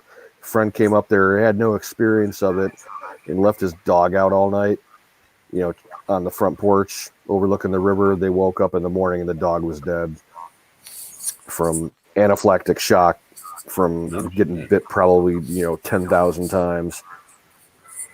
Wow. Oh shit. I can see that. What happens here is when the snow melts up in the mountains, what brings a lot of the deer and the elk and everything down lower is the mosquitoes that are up there. Mosquitoes get so bad. Mm-hmm. And the deer flies, I don't know if you've ever been bit by deer flies. Oh, yeah. We had them up there. Freaking horse flies up on this ranch I worked on. They would literally take a chunk of meat out of you. Yep. Yes. Oh, yeah. They get big as they're like your thumb here. Yeah. Yeah, you got them here too. They're nasty. They know where to bite you too, where you can't reach. They'll bite you through your damn shirt. Yeah. You think you know a horsefly landed on you and you can't reach it. Next thing you know, it's like right.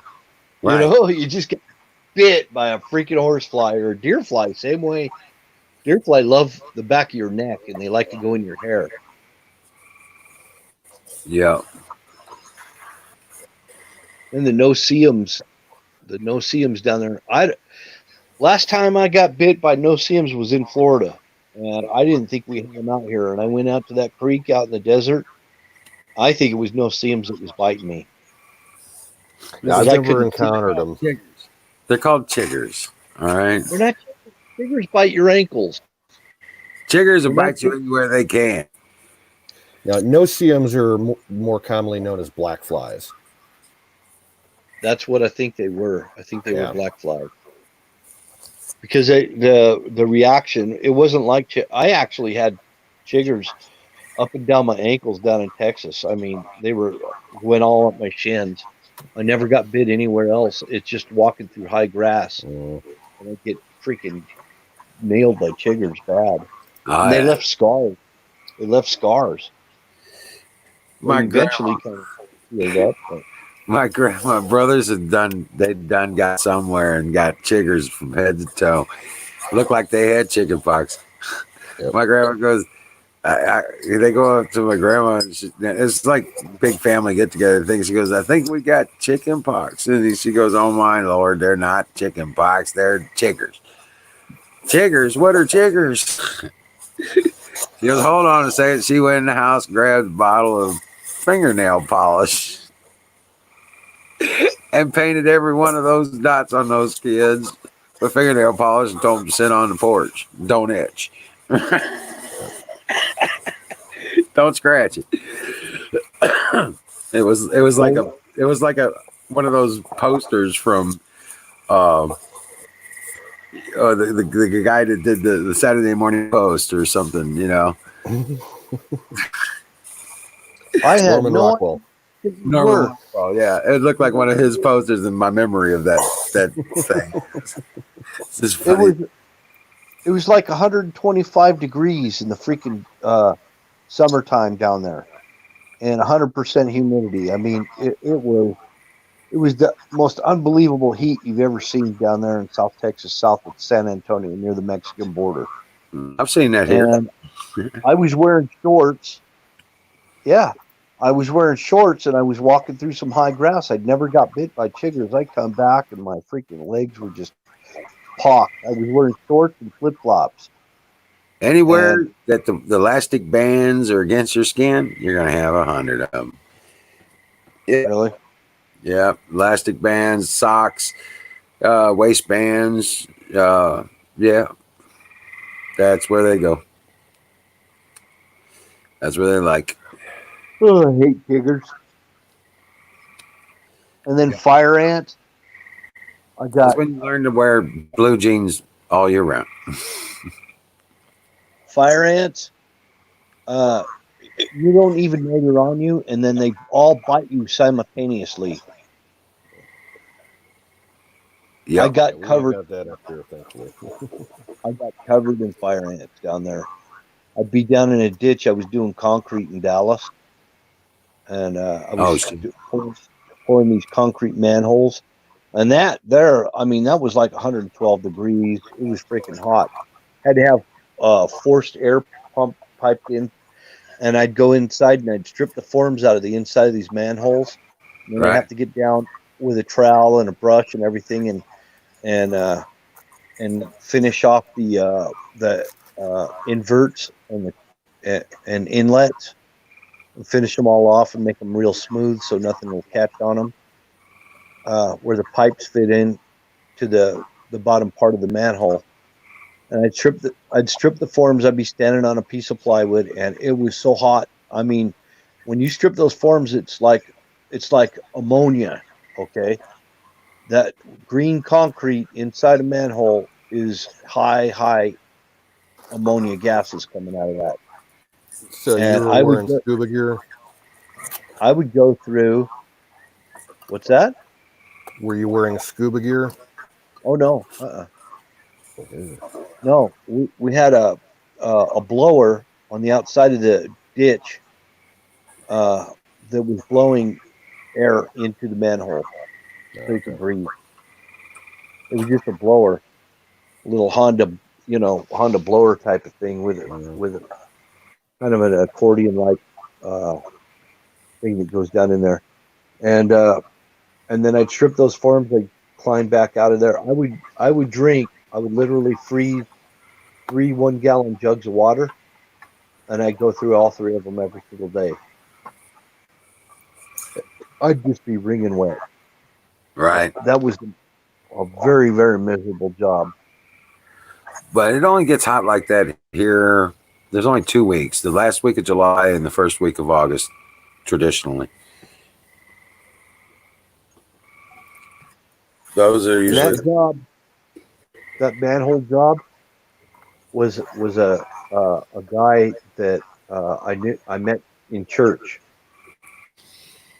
He had me working 15 hours a day on a salary, so he didn't have to pay me overtime. He's a total freaking, and I needed the job at the time. I couldn't quit the job, and I was working 7 days a week, a minimum of 15-hour days, minimum. Wow. I mean, he used me up. He used me up. That's why a lot of these church people, I don't want nothing to do with them anymore. There's one example right there.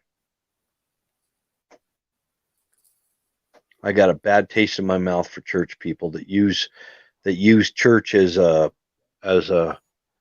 excuse, or kind of like a you can trust me kind of thing. You know what I mean? Yep. They use the church image or something that I'll treat you right because I'm a member of your church. Well, I don't play that anymore because every single time I got burned, and I did it even after that job. I I fell for it a few more times. It took me. I I'm I have really good long term memory, very bad short term memory, and the thing of it is, I forgive over and over again because I'm trying to be a Christian. But there's comes a time when you got to say, this is the tipping point where I've got to draw the line. I'm not going to do this shit ever again. I'm done. And I hit that point.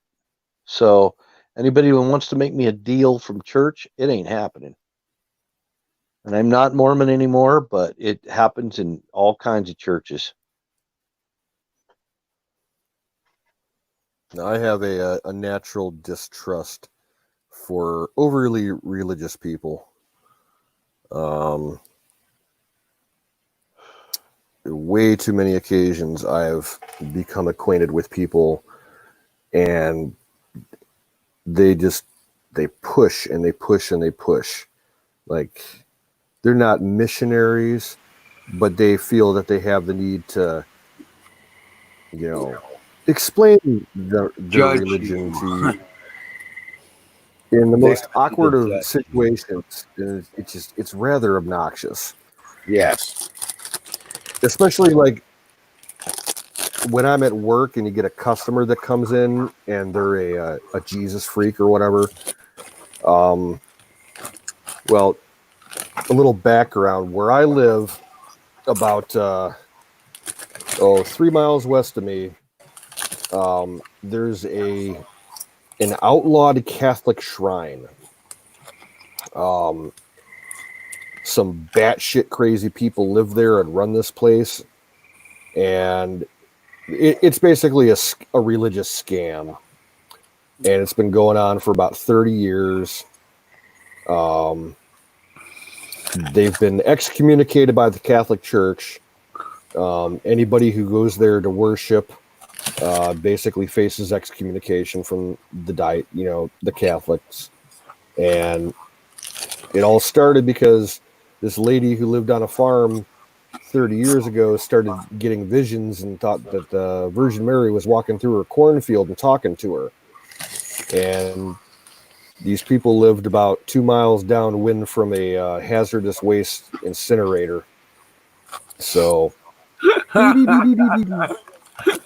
we call the place Our Lady of Immaculate Vapors.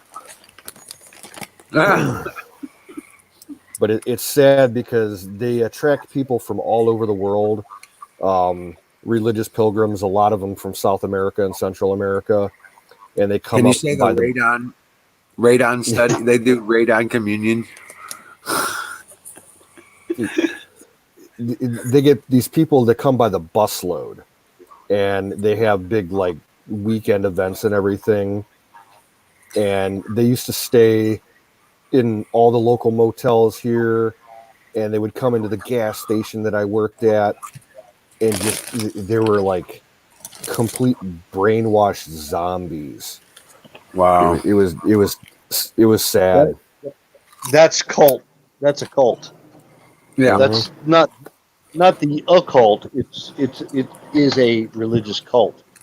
I mean, I identify those things right off the bat, and some of these cults are really big.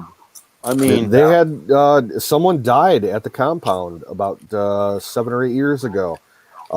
There's a farm pond on the property surrounded by a cornfield, and they found this guy who was there for one of their weekend events. He drowned himself. He was. They found him half his body, his head and his upper torso in the water line, below water, and he had weighed himself down with bricks. Drowned himself. Wow. Fucking nut jobs.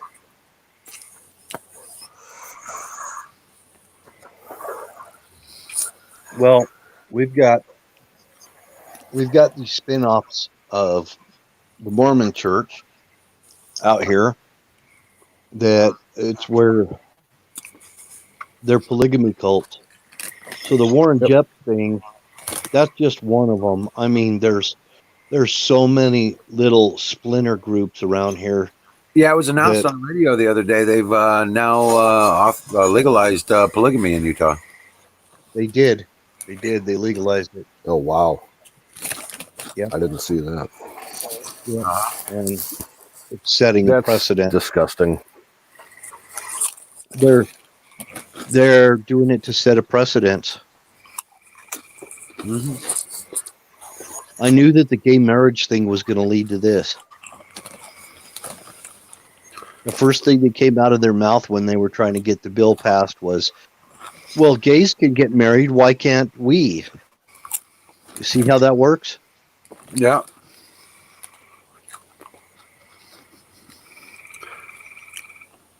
Now, when I think about any of that Mormon polygamy stuff, for whatever reason, the first thing that pops to my mind is David Koresh and the Branch Davidians. That's not what he was, but it was a cult. I know, yeah, but it's the mentality. That's the first thing it reminds me of. Yeah, I don't know. I think the news in that David Koresh topic, the news agencies played a big role in making it look much different than what it really was. What about those compounds back in the early 2000s, late 90s? They busted that guy, and there was busloads of kids and women and trying to remember. Yeah. Talking about the Heaven's Gate cult. Yeah. That one where they put bags over their heads, waiting for the comet hail bop. No. I'm talking about it's a polygamy cult compound. They had busloads. There's tons of them. Yeah, but this one was particularly large. Yeah, that was around 2003, I think. Yeah. I'm trying to remember the guy's name. It's like Parrish or something like that. It was in Texas or Oklahoma. I'm trying to remember. There's a lot of them. It was big on the news, though. Well, we've got a big clan here, right in the town where I live. Their last name is Kingston, and they're all connected with the Warren Jepps thing down in Colorado City, Utah. And that's like they got thousands of people down there in Colorado City that are in polygamy families, and it's all cult stuff. It's 100% cult. Yeah, you want to hear something interesting? We've got Amish here in Ohio. It's the largest Amish population in the country. Last week, I had a legitimate Amish gangster in my store. Really? Yeah. This dude dressed full old order Amish, and he was driving a car, and he was rich. Like, he wasn't wearing like your normal Amish clothes. He was wearing like the top of the line, custom tailored type shit. Right. Flashing $100 bills and stuff. Had a cell phone. Oh yeah. It was funny. Well, there's a lot of sexual abuse that goes on in the Amish community too. Yeah, It goes they're on like any other community. They've got their own problems. They got drugs. They got alcohol. There's some smuggling that goes on. We had a case here in Ohio. It made national news a few years ago when it happened. Some hardliners. There was a disagreement in some big families in the local community, and a couple of the people that were super hardline Amish went and did beard attacks. They broke into people's homes and kidnapped these other Amish members and forcibly cut the women's hair and chopped the guys' beards off and shit. They all ended up in federal prison for like 5 years.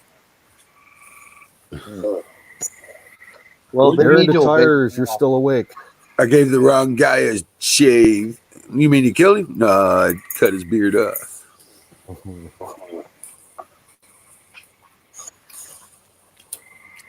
Hell, we had a case here last fall where 4 Amish teenagers got completely shit-faced and wrecked their buggy, and 2 of them got killed. They were thrown into a tree. Really? Yep.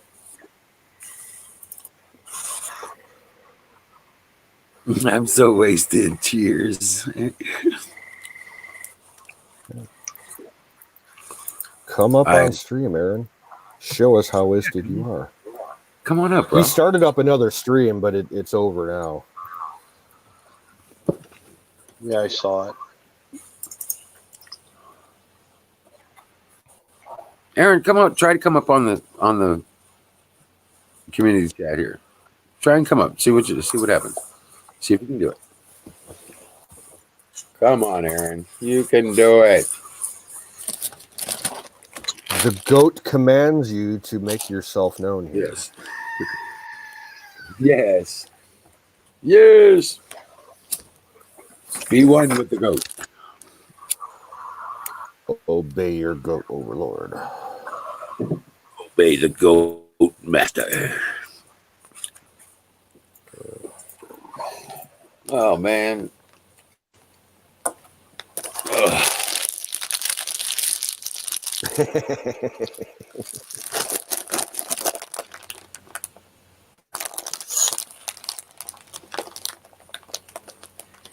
Yeah, pull his lever. See what he says. Oh shit, he dropped out. No. Not the red button, damn it.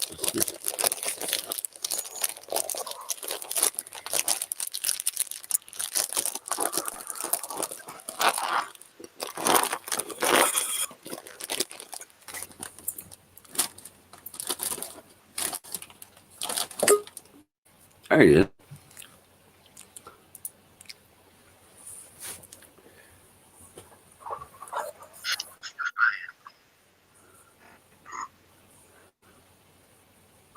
Aaron, Trump wants you up here. Trump is asking for Aaron to come up. You say? Don't test me. Don't touch the hair. Oh, okay.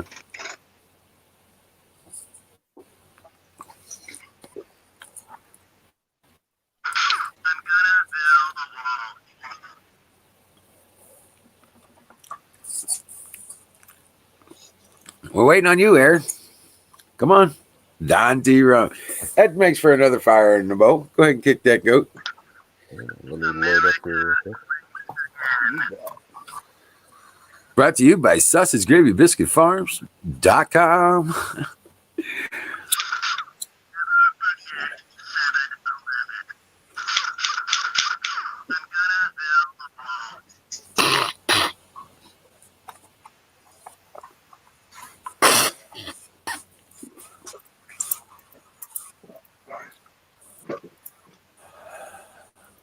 Come on, Aaron.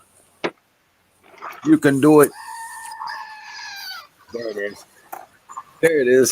That's what I was. Yeah.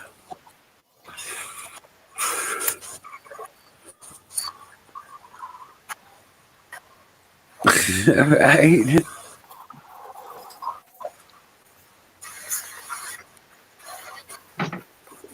Oh man. Don needs to come up. He hasn't been on. Yeah, there you are. While. Come on up, Don. You can do it.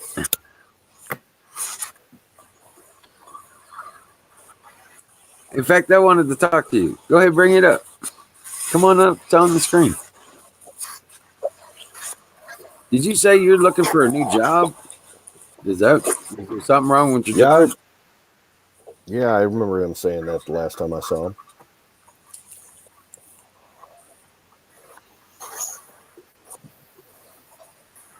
He's stuffing his stoned face. Right.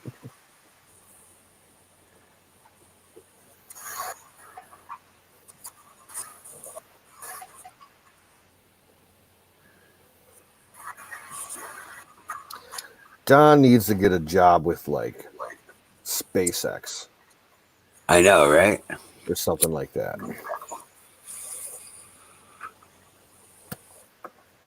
Dude, I looked into SpaceX a couple of years ago.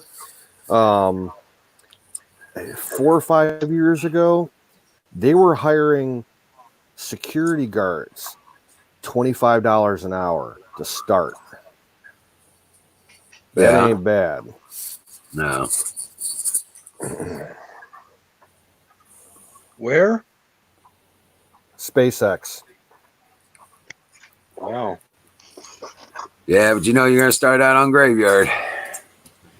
Oh, I'd do it in a heartbeat. I love a graveyard. That's my preferred shift. I'm a night owl. I'd just as soon get paid for being up, you know. Right. I worked night shift for 15 years. Yeah, It's not for everybody. well, I mean, I could do it. I wouldn't be happy. Fuck all that is. I got offered a job working security for a defense contractor, and they were offering $28 an hour to start. And I came real close to taking it until I found out where exactly they wanted me to work. I said, fuck you. Fuck that. Laredo, Texas. Right. Now, Don, Nope. where you're going, are you going to be able to do your sausage gravy biscuit farms business from that state?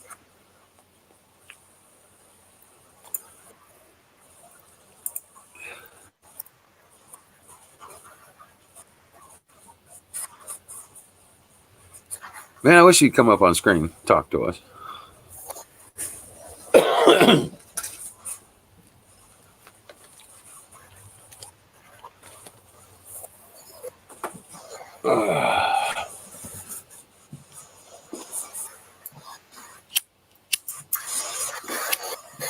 Well, the cool thing is he already knows all the laws over all the different states, or at least most of them.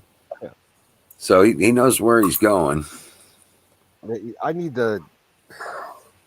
Fuck. Don, would you post your email link for me so I can send you a message? I want to pick your brain about some legal shit concerning industrial hemp. I marry him. Miriam. He has corporeal ties.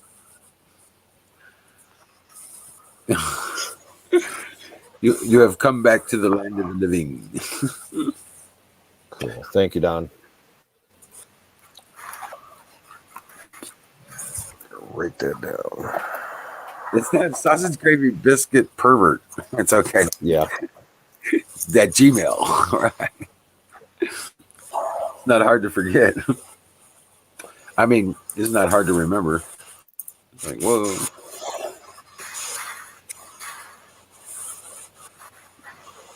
Be nice if the Welcome back, state of Missouri.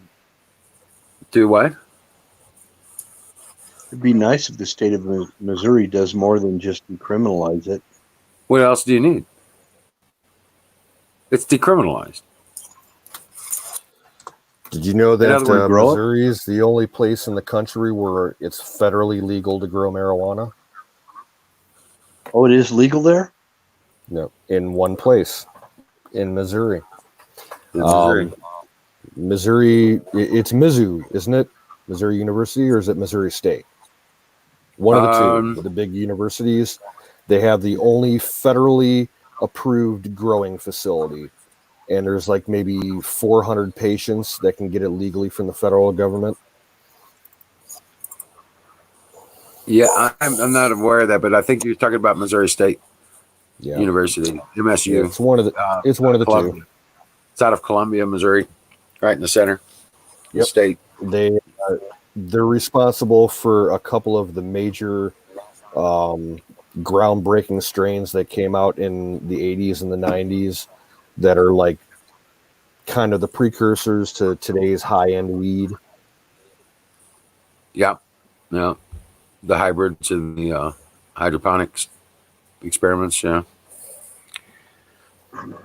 all that was brought up. But yeah, and it's decriminalized here now. So I mean, there's no you can still get in trouble if you're dealing it because of tax evasion kind of thing, but that's it.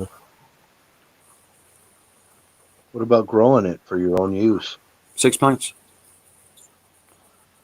You can have 6 plants. Yeah. Alaska, I think it's legal to grow your own there too. Well, for a long time up in Alaska, you could grow, I think it was like 8 to 10 plants for your own personal use. They've been allowed to do that for 20, 30 years, I think.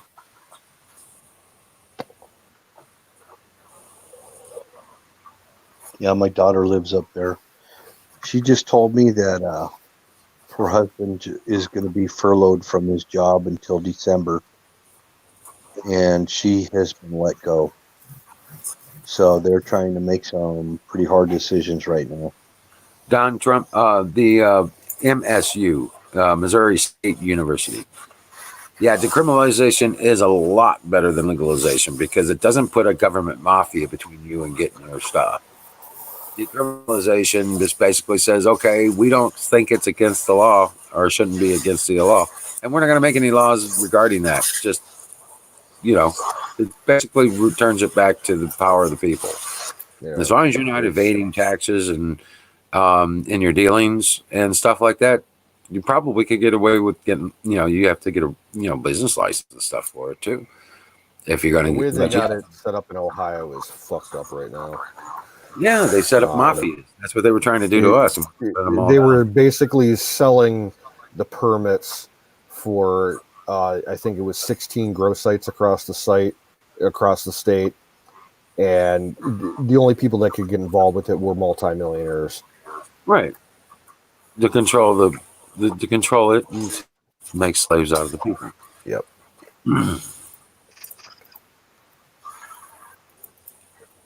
Yeah, I like the sausage gravy and biscuits. Farms. .com. It's got to be homemade though, not the mass-produced garbage that you find in the grocery store. Right. Yeah. We sell it at work. It's the stuff we get. It's gross. Oh, really? It's so gross. Yeah. It's fucking cat food. But are you going to be able to do it as a business in Nevada? That's what I was asking.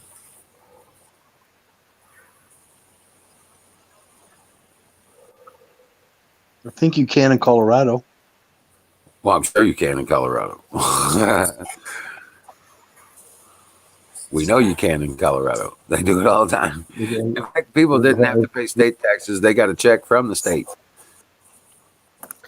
We're constantly getting people here in Ohio that are getting busted smuggling weed out of Colorado coming along the I-80 corridor. Yeah. Dude, did you hear about the humongous bust in Jamaica recently? No. The largest bust in Jamaica's history. It was all compressed brickweed, but it was something like 530 tons. Oh shit.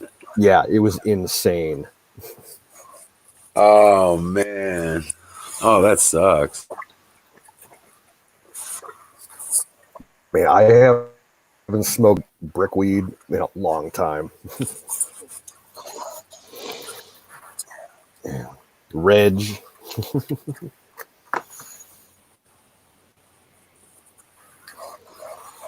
Well, that's what I was asking about your seed business and stuff like that. Yeah.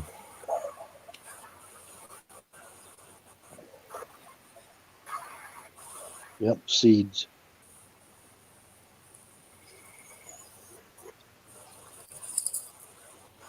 Well, I imagine you could get registered with the state and actually have a grow operation to supply the state's dispensaries.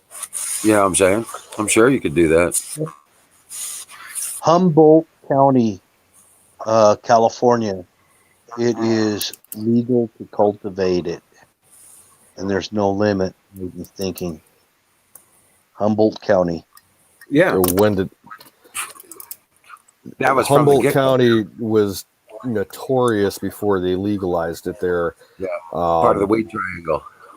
Yep, the Emerald Triangle. They had the fucking army was helping out the SWAT teams doing helicopter, recons, looking for the grow patches in the mountains and everything.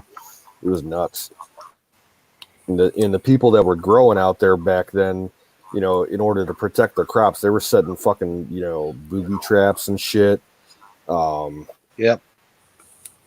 There was, we get it around here. You get people that'll set, like bear traps and set up fish lines with hooks and shit.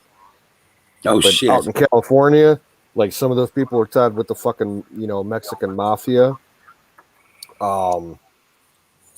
They're booby trapping their grow sites with landmines. Yeah, killing people. They got a big problem out there with people doing grow ops inside national parks and national forests, like way off the beaten path. And they'll when they raid these places, they'll find an encampment with like 5 or 6 Mexicans that are there illegally, and they're just there for the summer to take care of the plants, and they're living like tires, just living like in a little camp. And some of them got fucking AKs, and it's nasty. Yeah, like they're straight out of Nicaragua or some shit. Yep.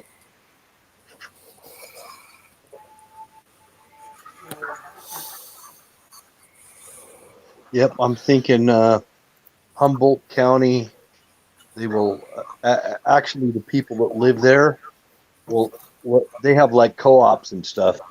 There's people that live there that have their own gardens and stuff, and I mean big gardens. They have big gardens that's all they grow in there, and they help each other out.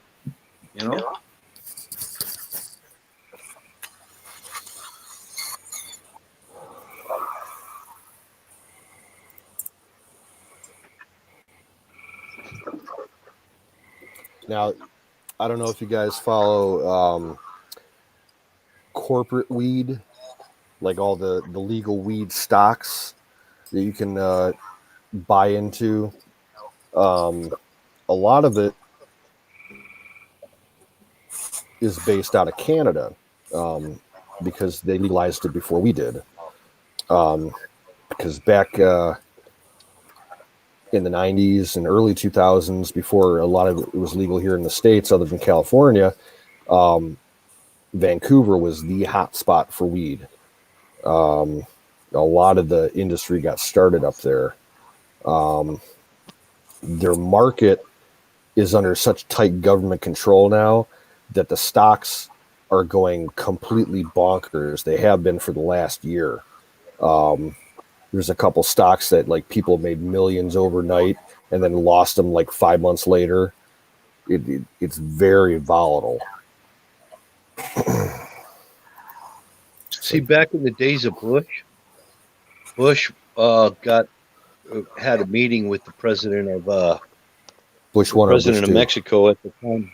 It was Vicente Fox, Oh, Bush and 2. that was the president of Mexico at the time. Yep. And he told him, he said, we need you to stop allowing all this marijuana and all this stuff to come over the border. And he said, sure, we'd like to stop it too. He said, but the problem is the United States is our biggest customer. Yeah. Basically shut him up. He's like, yeah. And I thought about it long before anybody even was talking about legalizing it or decriminalizing it, whatever. And I said, I used to tell people all the time, if they, and I didn't smoke weed or anything like that. I just had this thought process, if we could ban, if we could make it legal, completely make it legal and decriminalize it nationwide, we wouldn't have all these people buying it from the cartels in Mexico. I thought about that a long time ago.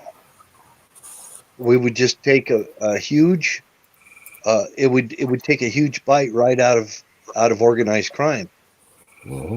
And I was saying that about legalizing all drugs. Actually, I thought, if we legalize it, and if you're a heroin junkie or whatever, basically do what California's doing and give them more of it and give them the needles and everything so they do it safely and give them all they want, and eventually they're just dumb enough to die from it, then problem solved. It's a lot cheaper than trying to rehabilitate them and have them come back and again and again. Yeah, It's a it's lot just not cheaper just to politically give them the correct. drug. I know. See, in the real world, in the natural world, among wildlife, there's this little thing called natural selection. Mm-hmm. And natural selection, it's the strongest survive. And so, if we've made an Now, awful lot of laws in this country to protect the stupid people. I mean, I if we wish, didn't make laws to protect stupid people, we wouldn't have invented crosswalk. it is the weekend. I was kind of hoping Colonel Shaw would be in here because I got a question for him. I remember hearing, probably about 10 years ago, that in the Netherlands, they did a social experiment where they basically legalized heroin use for a while, and the government would give heroin to heroin junkies free. I remember. I never heard anything about the outcome of that experiment, whether or not like they all fucking died or if the demand went down or what. Well, they legalized all drugs in the Netherlands. It wasn't just heroin; it was cocaine and everything else. Oh, no shit. To my understanding, Oh. it was. Hmm. So I don't know how that turned out. I don't know. I know people go there from all over the world to indulge in anything they want. Yeah, Well, I there's know they hosted the Cannabis Cup for years and years, right. Well, you have to but keep it in. They have these coffee houses. They're basically just uh, weed shops, yeah. weed shops, and they got areas for people who do meth and stuff like that. The other, the not maybe they do have one for heroin, I guess, but the other one, the big one I was seeing was like the opium. They got remember the opium dens? Yep. And Yeah, then you got the pill heads like that. We're doing but as long as they don't do it on the street, they don't become a public nuisance. ecstasy and shit like that. Yeah, All the I'm pretty sure. I mean, they can get in trouble for some of those things outside of the prescribed, suggested environments. You know what I'm saying? Like doing it out in public and stuff like that, or dealing. Well, now you guys when know that I've said before that if I was given the chance to do cocaine again, I'd be tempted, but I wouldn't do it because I don't trust it. We Right. had a week ago here in my county, they had a rash of overdoses, 16 overdoses in the county within 24 hours of people doing powdered cocaine that was laced with fentanyl. Yeah. Luckily, nobody fucking died, but they all got fucking, really fucking sick. They got messed up. Right. That fentanyl is in everything. Yep. What I was gonna say is that when they give all the drugs that a person could want, just give it to them. What that's doing, you already got a guy who's a junkie, and back in the days, like in the Netherlands, where they had to go out and commit crimes to get the money for their drugs. Yep.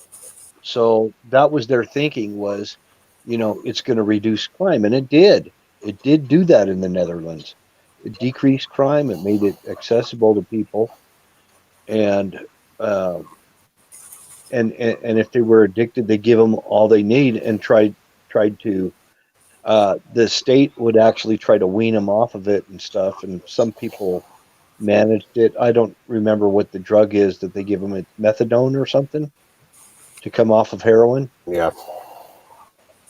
Yeah, they try to give them methadone, and there was this lady. I was listening to her, and she said, "I function just like everybody else." She says, "I just take a certain dose of heroin every day, and after that, I don't need any more." She says, I take the minimum amount that I can possibly get by with, And she says, and I function every day. I have a job and things like that. But when employers find out that I'm a heroin user, uh, even if it's a moderate heroin user, they get rid of her. They don't want her. And she said she thinks that there should be laws in place that people that are functionally drug addicted, but they're still functional and they're not, getting wiped out. They can do everything everybody else can do. They need to have laws to protect them because there's a lot of people that are unable to even get a job because of it. And get this, half the And time these people are they're coming off of prescriptions that all of a sudden don't get prescribed anymore. Yep. And then they realize, oh shit, what's going on here? Whoa, dude, I need to have that. And they won't give it to them, so they have to get it somewhere. Yeah, that's the biggest market right now here in Northeast Ohio is legitimate prescription opioid pills. More so than the heroin or anything else. People want legitimate pills. Right. And you get these people.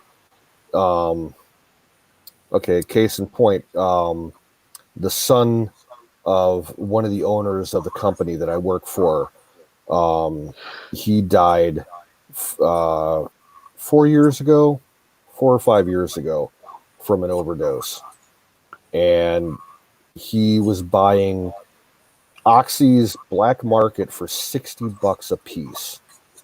It's ridiculous that people would So what pay is that that? much. When you feel like you've got to have that, Yeah. and you have no way of actually getting an income in a legit way, what are you going to do? Well, we know what you're going to do.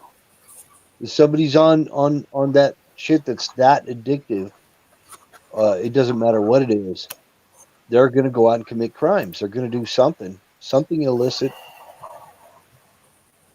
I've known people that have had junkies in their family, like a brother or a brother that was a junkie or a son that was a junkie, and they said they steal everything.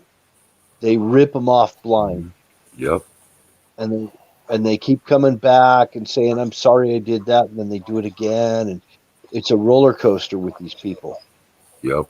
We don't have any way to deal with it because the law is not very understanding.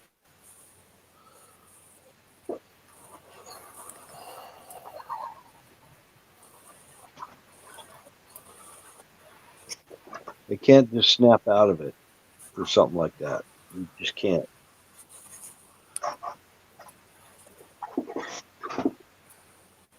I had this one girl. She told me she wanted to help her shoot up one time, and I said, "Well, I don't really want to do it." She says, "Well, I'll give you anything you want, literally anything you want." And I said, "No, no, no, I'm not going to do it."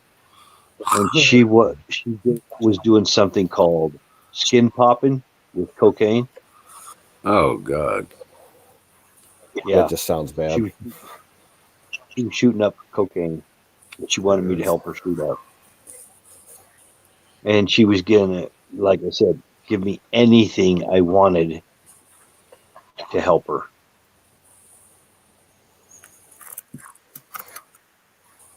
Now, I've done cocaine a handful of times in my life. 20-something years ago, I smoked it a couple of times, just lacing a joint with it.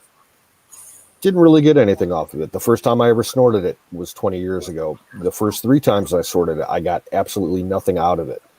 And I guess that's a kind of a common thing. The first couple of times that you ever try to snort it, you really don't get high off of it.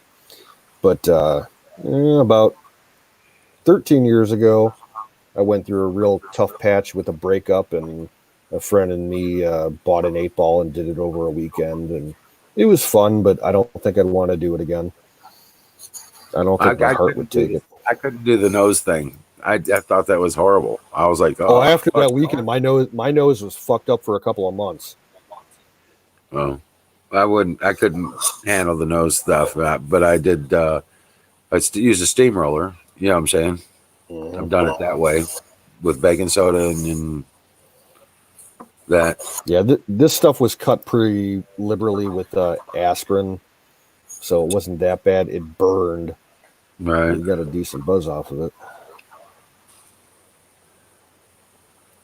But no, my only problem was 10, 15 minutes later, only thing you wanted after that was more. Didn't matter how much you did. After 15 minutes, you were always just still trying to catch that buzz. I was like, fuck all that. That was ridiculous. It's a rich man's drug for sure. But yeah, my drug of choice was LSD. I remember a kid that was one of the best guitarists that I ever seen, and this guy, he was kind of like Jerry Garcia. Everything he did was improv, and these songs would just come out of him, and he fried his brain on freaking acid. I mean, he literally fried his brain. He couldn't even talk anymore. But Nah. no, I mean, ever for the rest of his life. I mean, No. he went full on retard. But he'd pick up that guitar. He went through rehab. And he'd pick up a guitar, and he still could sing. He still could freaking throw out some good tunes, but he couldn't talk. And it was after his acid. Yeah. Oh, Don, my experience with that was back in the 80s, man. I was actually stationed in Fort Ord back in California. That's how I ran into it. I was trying to make friends locally.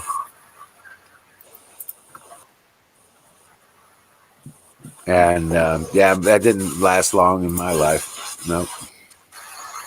I was just like, give me a joint, man. I'm good. You can have all that shit you want. Just make sure I got a joint and I'm good.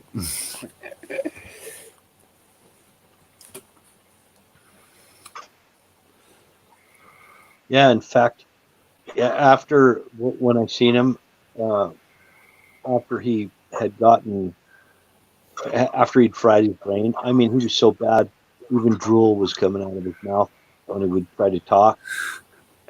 He'd just have drool coming out of his mouth. Oh, shit. That's crazy. Yeah. Oh, yeah. He went full retard, man. The shit really cooked his brain. Yeah, you got me done. That was it. That's like, nah.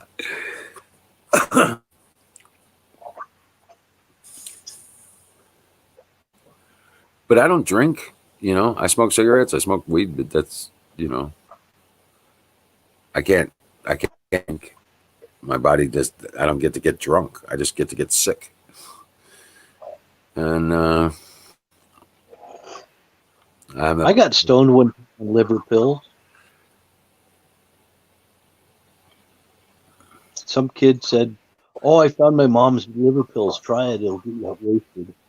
I got stoned on liver pills. I get higher being at the hospital when one of my grandbabies being born. You know what I'm saying? That's a rush. Yeah. Seeing them on their birthdays, and you know what I'm saying? I got 21 of them. So I was like, I'll tell you what gave me a rush was my first deer that I shot with a bow and arrow. That gave me a major rush because I had to get close up on that deer to take that shot. Right. I was so proud of it. I mean, it was like, and then I had to drag it out of the freaking scrub oak down the mountain. It was, oh my gosh, man! It was a long trek down there with that deer. Yep. Got her thrown in the back of the truck and freaking cleaned it and gutted it. I didn't even put a tag on it. I saved my tag so I could get another deer, and I didn't get another deer that year. Yeah, the smartest thing I ever seen was somebody brought a toboggan. One of those roll-up plastic piece of shit toboggans. They gutted the gear right there, rolled it over on the toboggan, put a rope, tied it on, tied it to their waist, and walked it out the woods. That's a good way. Yeah, that was the shit. Yeah, keep Yep. your hide in good shape so that when you skin it, you can save the hide. Yep.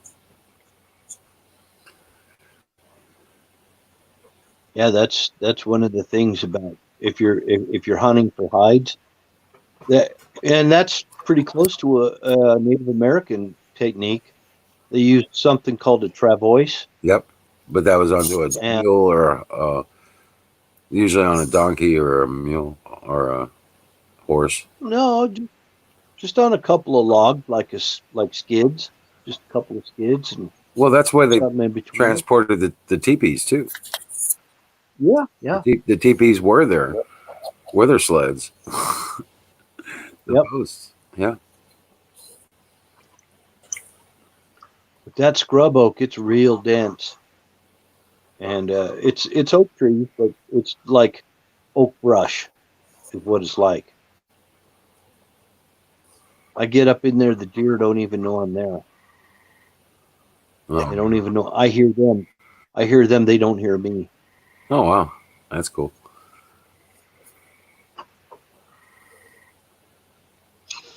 I need a new bow though. My bow needs to get restrung, and it's an old bear compound bow, and Cabela's nobody will string it for me because they don't make the stuff for it anymore. I guess. I'll sell you my bow. Sure. What kind is it? A Bowtech Edge. Is it a compound I'll put bow? yeah.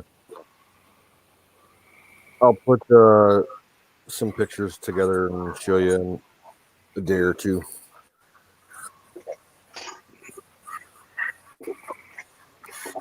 How much you talking about selling it for?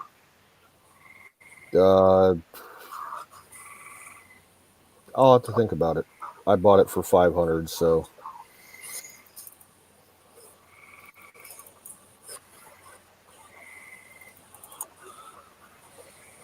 I I need to think get the range set up so I can get targeted in on my stuff again. It's been a while since I've shot. Still my long range stuff, especially the 303. I need to test out my AR that I built. Yeah, me too. I haven't tested mine out yet. I haven't even shot mine. Because I I've got only a got bunch of stuff I 150 need to rounds. test out. Like literally, I'm gonna Yeah. have to go have a complete range day down the road and fill up my buddy's pickup truck with like 20 guns. I got so much stuff I You know gotta what? test July, out. brother. 4th of July. Come down here. Canoe. Spend the Yeah, weekend. Use the range, brother. The only thing I would do is because of all the cleaning and everything involved every time I freaking get done shooting.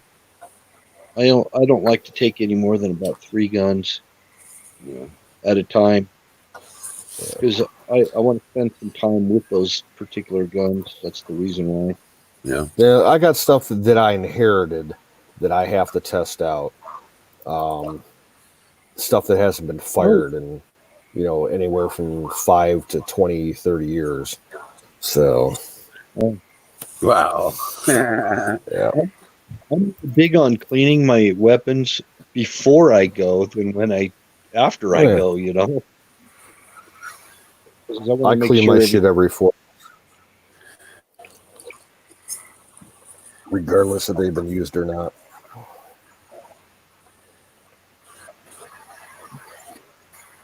Yeah.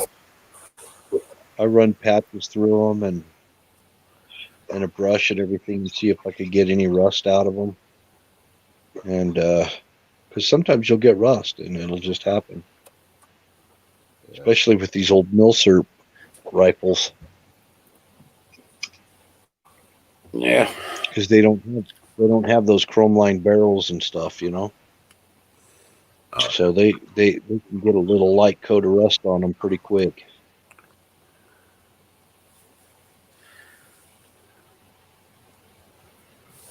Yeah.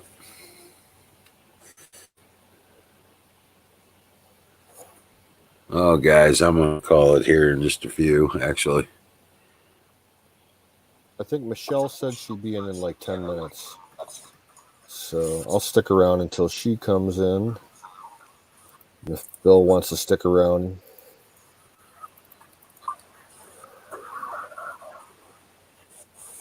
All right. Yeah, it's only not even 11 o'clock. Right. Well, here it's midnight. Yeah, it's almost 1 here, and I got to work in the morning, so. Yeah. Man, slept so I'm good good for last I'm night. good for 15, 20 minutes. All right. Well, I'm going to hit it then, guys. God bless you. Hey, kick that goat one more time. Yeah. Sure.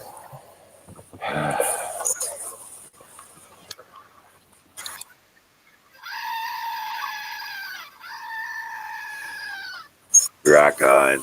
Brought to you by Sausage Gravy Biscuit Farms.com.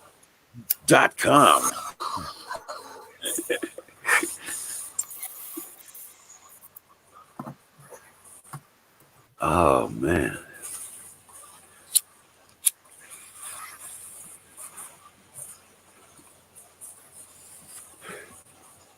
All right, guys. You guys have a great evening.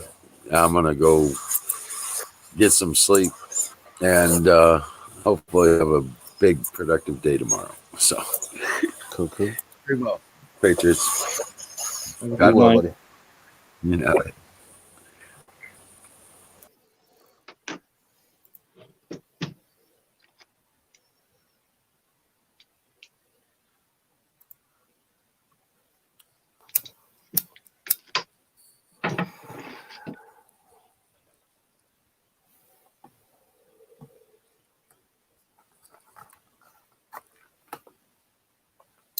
So I was looking at this website that I buy firearm components and outdoor gear from. They're running a sale currently on some ammo, and I've never seen them sell ammo before. They've got you don't have a 6.5 Creedmoor yet, do you? No, I want one. Yeah, they've got a ton of 6.5 on sale right now. I shoot 300 Win Mag. They got some of And that I on want- sale too. I want a 6.5 because it'll put that pill out about as far as a 300 Win Mag will. Not quite as far, but almost. And they had the only stuff I saw in there that I have that I could get. They had some 7mm Remington Magnum and some 243 Winchester. I think I'm gonna get a box. They had some Nosler ballistic tip 243, 100 grains for about, I think like $18 for 20 rounds. I thought that was a pretty decent price. You know what? That is a damn good little round. And it's not quite, it doesn't quite perform like a 6.5 Creedmoor, but almost. So for what I mean- need it for, it's great. It's the one gun other than my AR that I'm really looking forward to testing out. I bought one last year and I still haven't fired it. I got a Savage Axis bolt action in 243 with a camouflage paint job that matches all my camo gear that I wear, that True Timber Strata pattern. It's hydro dipped. It's a nice looking gun. My 300 Win Mag looks like a Diamondback rattlesnake. I think you've shown it to me before. Nope. It's got a bipod, scoped, and it looks like a Diamondback rattlesnake. It's got the same pattern on it. What's up, Michelle? What's up? What are we talking about? Guns. Cool. Michelle's favorite subject. Did you try out that lever action that you bought yet? No, I have not yet. It's still brand new. Not even shot out once, but We I all need am to test out planning guns. I'm planning on this weekend with hopefully no rain. Problem is, if it rains, the property gets really muddy. Yeah. And the gun range is still closed, so I can't go to the local gun club. The one What was I that? A have to get, 357 lever the action? one I got to get sighted, and I could shoot free at their gun thing because it's inside indoors. So, but still, What I'd was rather that go to the lever action that property. you bought? What chambering? I bought a 22 lever action, the 357, and then there's the one in fact it's over here. Hold on a sec. I got to get it sighted The better. 357, I think, was the last one she just bought. Yeah, I think so. That is a good little rifle. I'm telling you, that probably puts a round out. You probably get 500-yard shots out of that. I'm really tired, guys. Get the So right, I get the literally right ammo.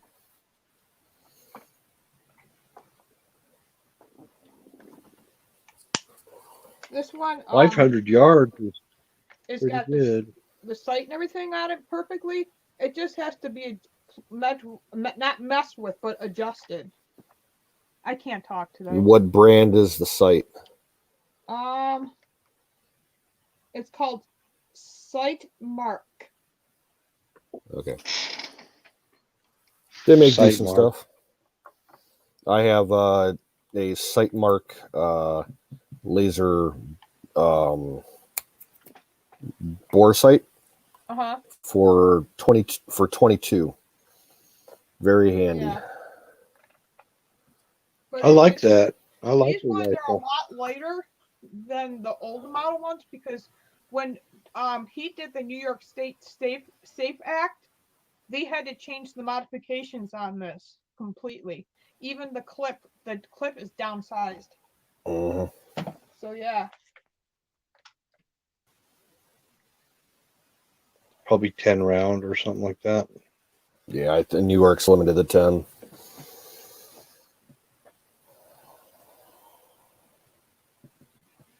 Well, you just got to do drills and practice working with a 10 round. I think the 22 I wonder. is my favorite though. Always will I be. wonder if it's legal in New York to do a Ranger mag setup. You know, duct tape a couple mags together, and opposite ends, buddy mags. They probably have that outlawed. Wouldn't surprise me.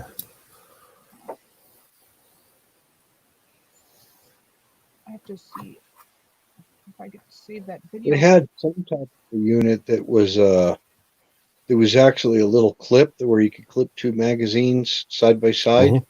Yeah. And it had you spacing there. So I know that a you couple didn't have. companies that make those. That's probably what she could try getting by with, actually.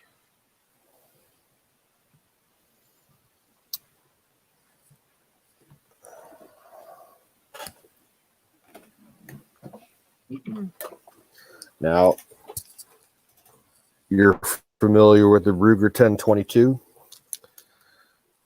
I am. The standard 10-round magazines for them. Uh-huh. Those. They sell adapters so that you can connect a bunch of them together. They have them all handy in one package. This particular one will take 4 of them, but this is about 20 years old. I don't think they manufacture them anymore. The ones that I see nowadays will hold 3. Can't you do high cap ones?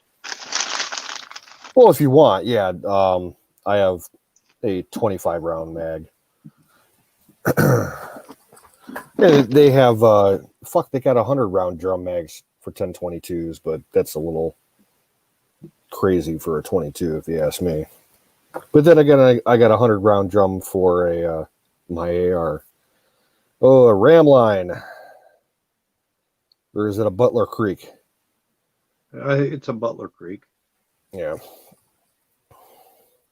Yeah.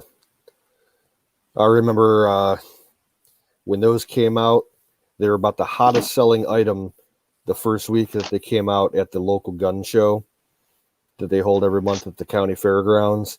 People were buying those like hotcakes. They're good. Mm-hmm. Good. Yeah, Butler Creek makes good magazines. Yep. They make cool rifle stocks too. You buy Butler Creek rifle stock for your 1022. Get one and make it look like the little M1 carbine. Yep. And I'll be honest with you, there's a good possibility that the barrel on my AR is a Butler Creek barrel. I'd have to look into it because I bought it as a complete upper receiver package, and they didn't give much information as to like the manufacturers of the individual components.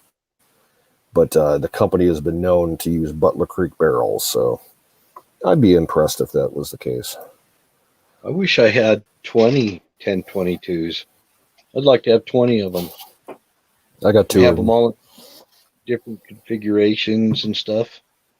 Yeah, I bought one, the standard carbine model, about 3 years ago, and then I inherited one from my dad, which was the same thing, but it had a it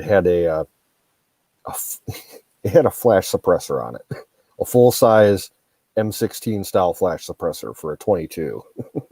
I took it off. Well, there's one that you can buy and make it look like a Heckler & Koch G36. Yeah. And then there's another one, the Butler Creek one, that's got the side, looks like the paratrooper side folder for the M1 carbine. Yep. And then there's another one. I can't remember who makes it, but there's actually about 3 or 4 companies that are making bullpup designs for them. Yep. And I think a bullpup would be the freaking bomb right there, man. Last year I bought a cheap ass polymer AR style stock setup for a 1022. It was like $50. I forget the name of the company that made it. It was a piece of shit. I went to go put, I took apart the 1022, took the wood stock off, went to go put it in this new stock, and it wasn't fitted right. And I looked up online, they're like, oh yeah, you may need to wiggle it in, try and get it past this one point. So I'm like trying to wiggle it in. Half the fucking side broke off on the plastic. I'm like, you piece of shit. Wasted $50. But if you go with a bullpup configuration, you're going to make it shorter.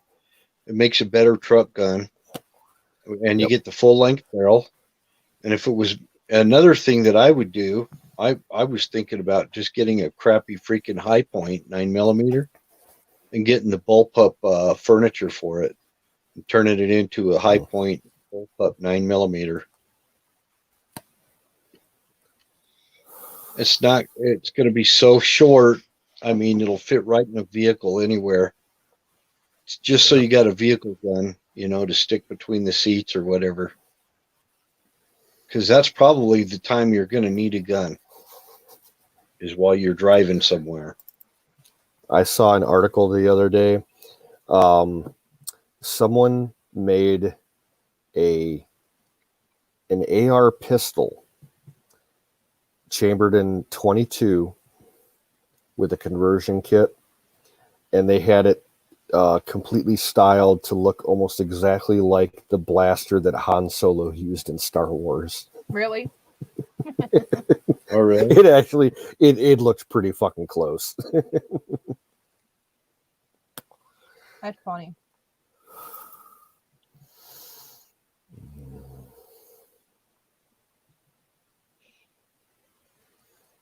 Miriam, you want to come up on the screen here?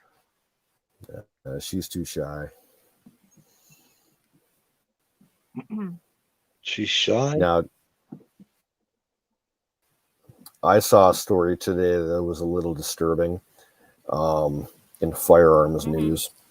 There's this guy here in the States who has a suit going against the ATF. He used to be an FFL licensed dealer in firearms, had his own, gun shop. And because of some shady shit that one of his employees was doing, he became under investigation by the ATF for some bullshit. Ended up getting charged, and his entire stock of guns were confiscated.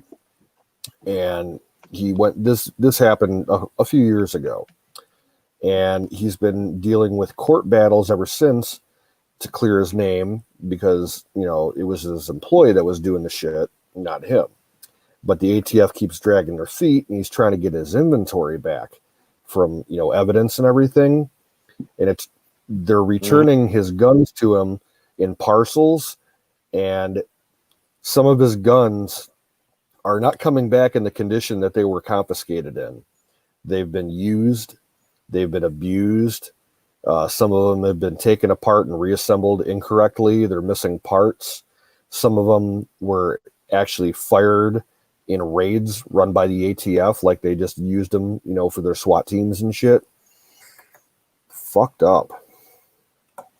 Well, back during Obama, there was a guy up in Northern California that the cops came to his house, and he said, and they said, well, we heard, we got an anonymous call on you, sir, that there was gunfire being exchanged somewhere in this area. Have you been out here shooting guns? And the guy says, yeah.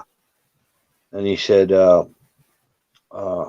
what kind of guns? What's going on? And the guy said, well, I've been shooting here for 30 years that I've been living here. And well, we've got a call that there's gunfire or whatever, so we have to check it out. He says, I don't have to let you in. And he said, they said, can we come in and take a look around? He says, I don't have to let you in. And they said, do you store your guns in a safe place? And he said, yes, I do. I keep them in a locked box. One of the cops reaches over, he has his keys on his belt loop, and tears the freaking keys right off of his belt loop. They go into his house. 4 cops go into his house, and they open the vault that he had his guns in, and they started taking them out, checking them out, looking down the barrels and everything, and they start loading them up in their police cars. He never got his guns back. He tried to sue. I think he was up near Susanville, California, or somewhere in that area. And I mean, they went and they grabbed the freaking keys. They asked him, is it a combination lock? And he says, no, it's just locked. And they grabbed it, the keys, the whole bunch of keys off of his belt loop, ripped it. Can you believe that?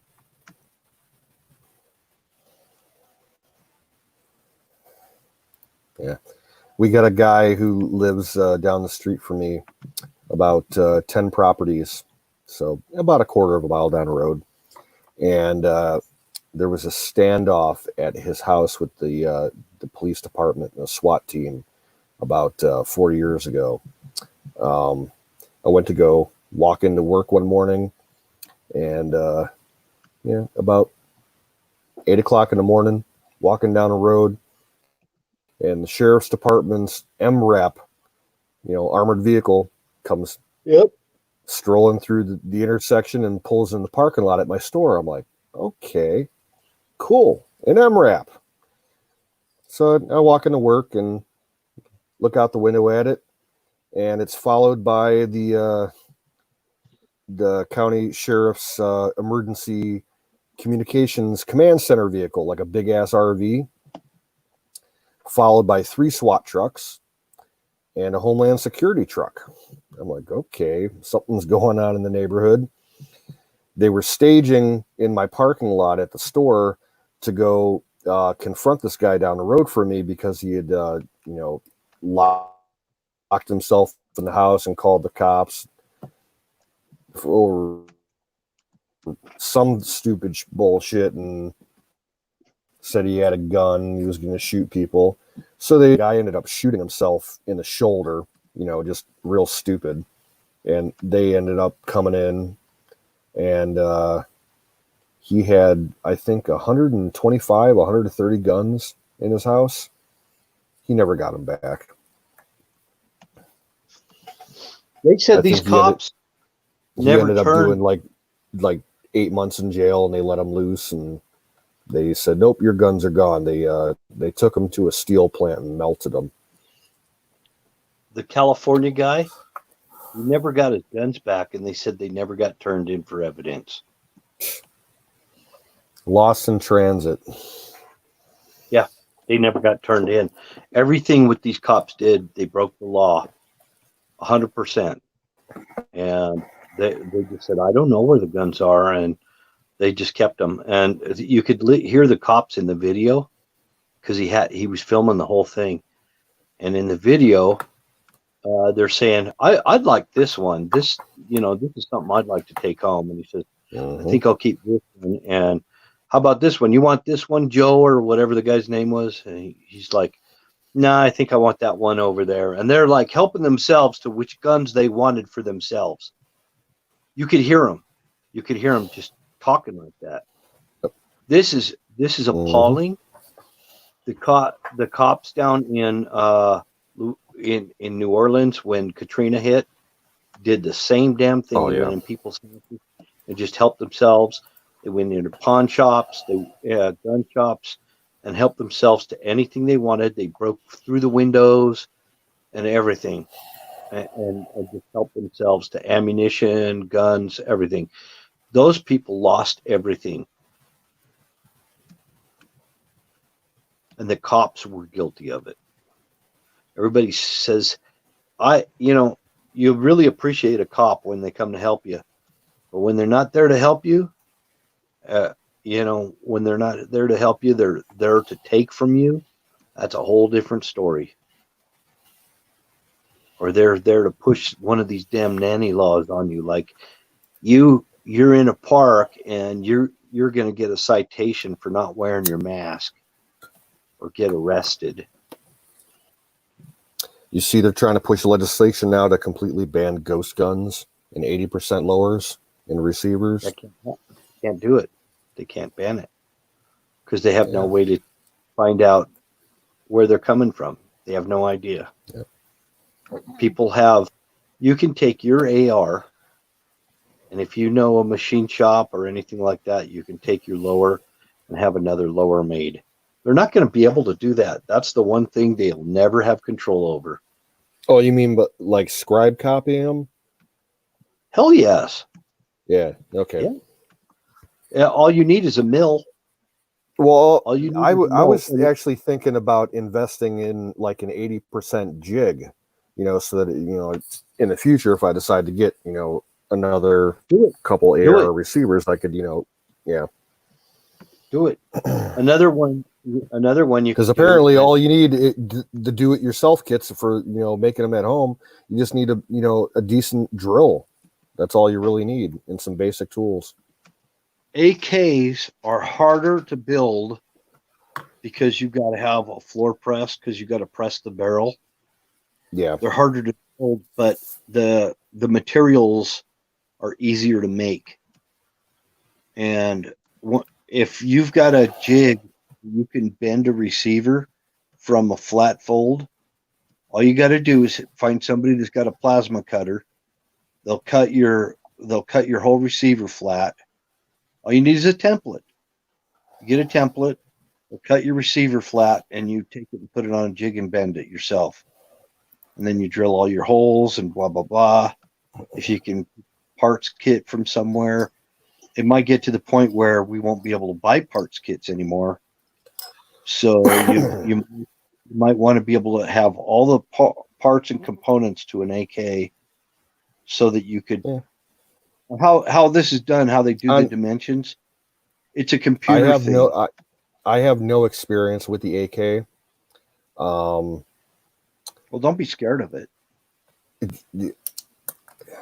I'm more interested in American shit. I don't really want to support communism in any way. You're not It's supporting an it by an AK. it's the design. It's the whole thing. I don't know. I know. I've invested a lot of money in my AR platform. I want to play with it. The point about the AK is they're more simplistic. Yeah, I know. So unless to go I wrong. actually I watched a video. Are you familiar with the guy on YouTube? His name's Paul Harrell. Yep, I know who he is. He put a video out a couple of days ago, doing a comparison between the AK and the SKS. And the SKS is the only Soviet rifle that I have any experience with. And after watching his comparison, I'd probably go with the SKS over the AK, but I'd rather have my AR than either of them, to be honest with you. I like both the SKS and the AK. And I'm not against ARs. I mean, ARs are way cool. They're I'm not going to sit here and diss ARs because I understand the thinking behind why a lot of people like them. Why did I get one? Why did I do my build? I did my build because I couldn't find anything that shot. It was the best I could do because if I went and got an HK pistol, Mm-hmm. it would have been a lot more money. If I would have bought an AK, it would have been a lot more money. It was cheaper for me to build an AR. Yeah, AKs are Right. good guns. I bought 3 because I wanted each of the kids to not. I own them; they're mine. But I wanted each kid to have an experience and be able to have one. Because when they're older, who knows that they actually might enjoy going plinking or target practice. And God forbid if shit Yep. ever hits the fan, you know, it's a good defense gun. And I like again, I'm not a violent person. I'm not going to go out looking for the violence. But if violence comes to me in my home, then I have to do what I have to do to protect my family. And I So There's guarantee you, absolutely I nothing guarantee wrong you, with once a teaching your veteran, kids how to always a defend veteran. themselves. And these veterans will start protecting their communities and their towns. Believe you me, if shit starts hitting the fan, that's who I count on to defend my town, my community, our veterans. well, not only the veterans, but with the even canoes. I mean, anybody, whether you've been in military service or not, we're all called to defend the Constitution. You Mm-hmm. swore that Pledge of Allegiance. It's not just expecting veterans. I might want you and in canoes to all join up somewhere and we're gonna go freaking take care of something that needs to get taken care of. Don't go looking around for veterans everywhere. Some of these veterans are more messed up than any of us. I know some veterans I wouldn't want to have anything to do with. They lie. Some of them major I get a issues. lot. I get a lot of veterans that come into my store, and they're not the kind of people that I want to associate with, let alone want to fight with. They kind of just, There's they I know worked in a veterans. warehouse for I know that years piss in me. the army, and they patch up and think they're badass and everything. It's like, fuck you. A lot of that stuff goes to their head. They get so much adulation from the public nowadays. We didn't get any adulation when I first got out of the army. No adulation whatsoever. In fact, quite the opposite. So a lot of these guys that get this adulation and all this stuff goes to their head, and I see them, and it's fine. You can be proud of your military service and all that, but sometimes it goes too far, and you seem like a freaking nitwit. So no, I appreciate my fellow veterans. I do, and I know a lot of good fellow veterans, but I know some that I wouldn't trust them as far as I can spit. Some of them have got really messed up. Some of them were in the military for all the wrong reasons. You know, they weren't really there to defend their country or anything. They wanted a way to pay for their college, and that was it. And some of them are far left. There's some veterans that are very far left. Oh yeah, I had an encounter with one a couple of weeks ago. An Uber driver. Very strange individual, super far left, ex-Marine. Yeah. Convicted felon. Openly brought it up, like talking about how he was embezzling this place he worked at for a couple $1 million. I'm like, oh my goodness. Yeah. And he's trying to argue with me about the fucking COVID response and Trump and everything. I'm like, dude, just shut up and drive me where I need to go. I don't want to hear it. So veteran status, I mean, I lose all respect for a person, whether they're a veteran or not. The minute they start talking this far left shit, they lose my freaking respect. That's the way I see it. And there's a lot of them out there.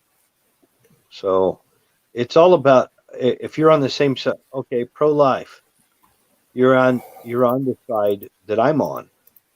And you too, Canoes, we're on the same side. It doesn't matter to me that you're a veteran or not.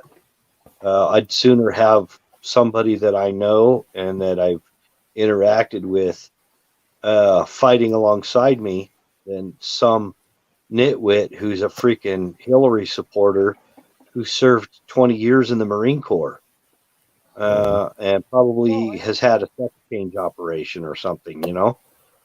And probably, you know, maybe murders babies or something. I don't know, whatever. But I don't want. I can't trust people like that. Just because you're a veteran, it doesn't fly with me. And I've heard all the veteran bullshit stories too. I've heard them all. I think I've heard them all. Maybe I've not heard some. But all these guys that come out of the Army, the last one I dealt with was a guy who was in the gun department of a major store. And the guy starts telling me that he was an Army sniper. Okay, well, I'm like, oh, how long does it take to go through sniper school? And he said, oh, I went to 2 weeks of sniper school. I said, really? It's a 6-week program. Yep. But I didn't say it to him. And it was in front of a friend of mine. Then I looked at his arm and I saw his tattoos, 11th Cav. Okay. You were wearing an 11th Cav tattoo and you were a sniper? I don't think so. That's a tanker unit. So, yeah, little things like that. And I just knew by the things what he was saying that my friend was fully, he was fully convinced that the guy was a sniper because my friend had never been in the military. Mm-hmm. And all he ever did was try to talk down. Don't you hate that when you go in a gun store and the guy selling gun on the other side is acting like you don't know anything, and you ask a question and he treats you like you're stupid or something? That's the kind of guy this was. I've never run into that at a gun store around I here. have. I've heard of it, but yeah. Usually it's the other customers in the gun store that are hanging out that you have trouble with. Say I'm an older guy. Here.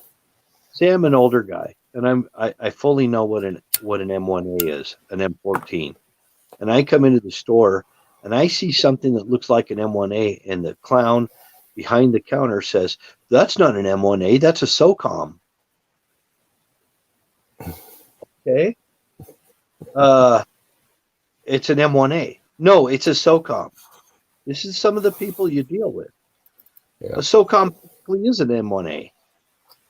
There's nothing different except for the barrel length, and it's got plastic furniture on it instead of. Oh wait, it's an M24.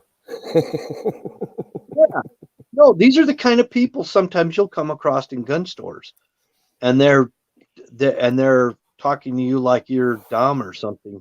You know, somebody just said the word clips. Okay, clips for that drives me nuts. an AR doesn't use clips; it uses magazines. Now, I do have two rifles that do use clips. They use stripper clips. Yep, you either get stripper clips or moon clips. Those are the only kind of clips in guns. And then there's the M1 Garand clip. The M1 Garand has SKS clip. And after you finished shooting your M1 Garand, which I owned one of them, it spits that clip and it goes rolling down the freaking hill. And if you want to keep it, you got to go run after it. That's not very fun. You know, I can't afford buying clips that are rolling down the mountainside because I'm too lazy to go after them. And block clip, exactly. Yep. That's the only clips I know of is a stripper clip, or there's no such thing as a magazine clip. There's a clip. There's the M1 Garand clip, or there's a stripper clip. That's the only ones I know of.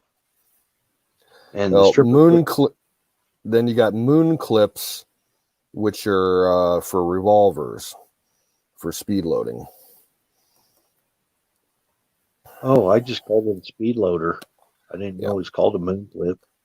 Yeah, some people call them moon clips. Never heard that. Wow. Learn something every day. We got somebody new in Twitch. Hang on a second here. Edit Redhead. We're just a group of friends that stream every night. We're on Twitch and YouTube and Mixer. So thanks for finding us. It's not a Zoom call. We're on StreamYard. And we hang out every night and just shoot the shit.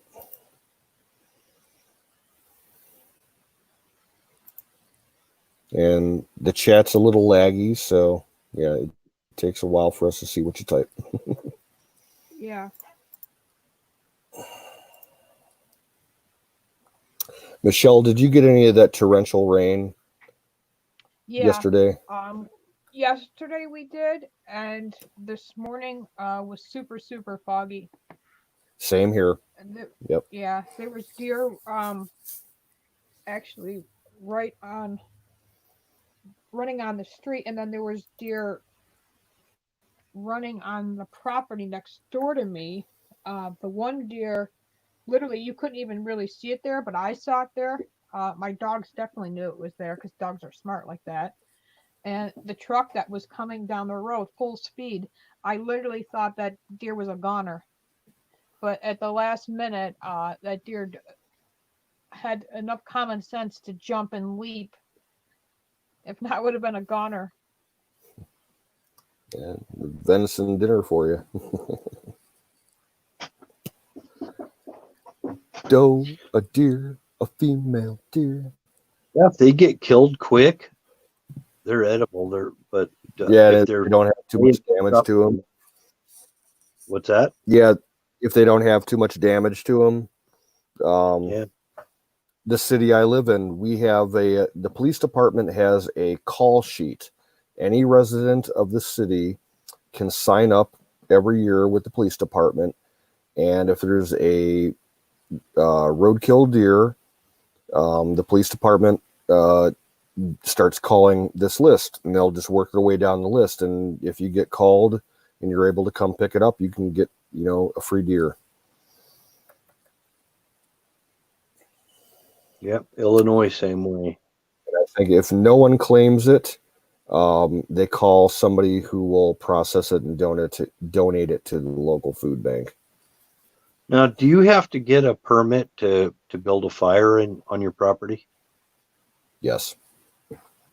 Oh, not in Illinois. It's a free permit. I just actually got mine a couple of weeks ago. You just have to go to the city's website and fill out a simple little form. And there's restrictions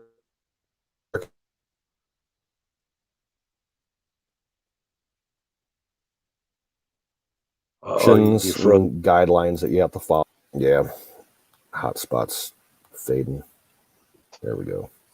But Yeah, like you can't build a fire within 50 feet of a standing structure. It can't be more than 3 feet by 3 feet by 3 feet cubed, I guess. It has to be constantly attended. You have to have some way of extinguishing embers, like a bucket of water, a shovel, shit like that. Yeah, it sounds pretty metropolitan. Yeah. Well, I'm right on the edge of the suburbs and the farms. Illinois, I lived in a farmhouse, and actually burnt all our garbage because we had no garbage pickup. Right. So we had a big old Hey, good hole night, in the ground. Zach. Good night, You have Zach. a good one. It's what my grandfather used to do, and because in Florida he would live in Florida for the winter. He would go to Florida, and then for the summer he'd come back home. And in Franklinville, same thing. You didn't have garbage pickup. You would either take it to the dump or burn it. I always remember, Grandpa must be burning the garbage again because you could just see the smoke. Like, I don't know, even a half hour away from the campground, because my grandfather owned hundreds and hundreds of acres. So walking up to the property line, you could always tell, he's back at it again, burning garbage. Yeah, we burned Texas. garbage at the camp that I worked at up in Canada. And then after, the barrels would cool down with the trash, the bears would come and knock them over and pick through the trash and try and eat the shit. Yeah, gross. Anyway, I dug this big old hole and started throwing garbage in there, and I'd pick out the cans after everything burned, try to find whatever that was metal. I didn't even discriminate. I just threw everything in there, and then I'd dig out whatever stayed solid. Follow somebody like me. Good night, Miriam. Oh, well. Miriam's going? Uh-oh. No, somebody in the chat said, good night, I can't stay. Yeah. Her loss. Their loss, whatever. But yeah, Miriam's going to bed. Good night, Miriam. Good night, Miriam. Sweet dreams. Because I'm a Trump supporter, maybe?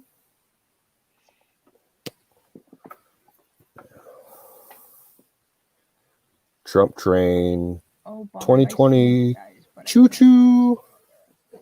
MAGA and Kaga. Fire up that Trump while I fire up this goat.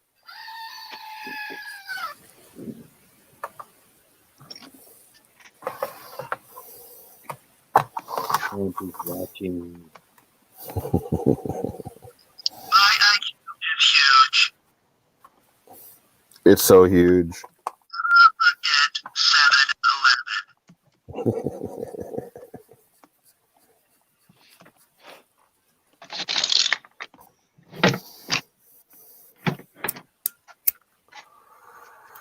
I'm surprised Colonel hasn't showed up tonight. No.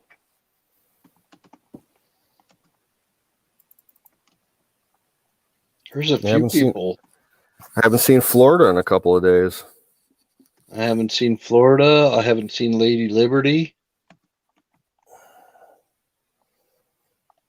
I know Dennis was in the chat earlier. Was he? Yep. Yeah, just for a couple of minutes.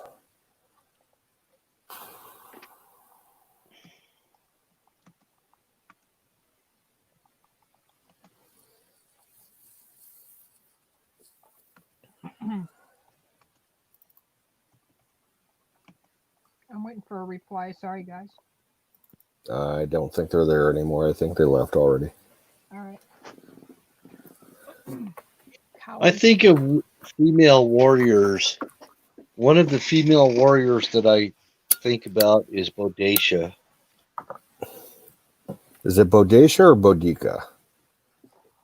I'm gonna have to get that. What's the name? What is it? ADIT. What the hell is that? Addie the Redhead. Addie the Redhead. Okay. Excuse me. So there's Bodacia, and another great warrior was Joan of Arc. Yeah, I've heard of Boadicea, Celtic warrior princess. Yep. She used to ride in a battle on a chariot. Well, you don't you do you remember when that was a saying we used to say, totally bodacious, man. Yeah. It was Is that where that named came after- from? Yep, Oh, that's awesome. I did not know that. bodacious. Yeah. The 80s surfer slang. Totally rad, bodacious, dude. That came later. Bodacious, man. Like Rad was Pauly of- Shore Shitty back in the topic. day. we used to Get it. say, You're "Whoa, that's radical, man." Far out. Wow, Alrighty what a then. trip. Alrighty then. That's a good trip, man. And then that turned into you're tripping. Then you're tripping balls. Any And news? far out. Good news? How about groovy? Any good news, It's- guys, happening? Good news. Yeah, like any breaking news lately? I know it's been a little quiet about the Obamagate. I haven't really heard anything other than the stuff that I've already said. Well, I'm gonna mention one thing though. I don't know too much about news, but I think all these little tweets that Hillary and Biden are putting out there, I Mhm. don't think it's them doing it. I think it's their staffers. Oh yeah, absolutely. Yeah, they don't have. There's no way that their keepers and handlers will let them touch social media unattended.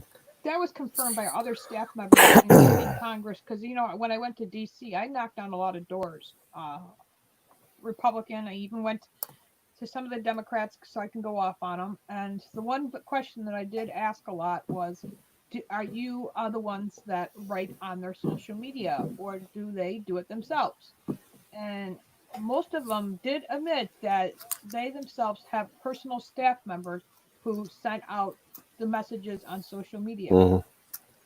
Yeah. Now, however, we all know President Trump. He does it himself without question. I mean, There are sometimes some politicians sometimes that he do it does have themselves. yeah, sometimes he uses staff to take over his account and stuff like that, but most of the time that's him himself. I get emails from Trump all the time, but it's not from him. It's No, from no, his it's from staffers, his staff. Yeah. fundraising and stuff. Yeah. If you want good news, I did receive word the other day from a captain in the army down in Honduras, verifying that Jimmy Beam is safe and well. Okay. Good. From what it sounds like, from what Wizard has talked to him since then, he's okay. I think he's still out in the mountains, but if he Remind needs me to who get that was. out, Jimmy Beam. Yeah, Jimmy was. It sounded like a couple of days ago he was trapped by some forest fires down there, and I don't I know. got Do in I know him? He's been in the chat a bunch of times. He's one of our old friends. He's been with the group for like 4 or 5 years. Yeah. He's down in Honduras. He's ex-army. He lives either adjacent to or very close to an air base down there where the U.S. has a task force that he used to work with.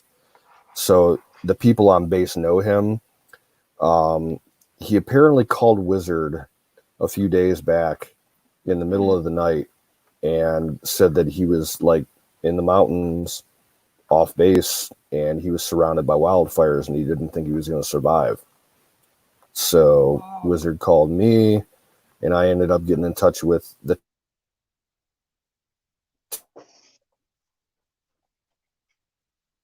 You froze. task force down there, and if he needs to get out, the people on base are ready to get him out. Like even if they have to take a helicopter to do like a search and rescue for him.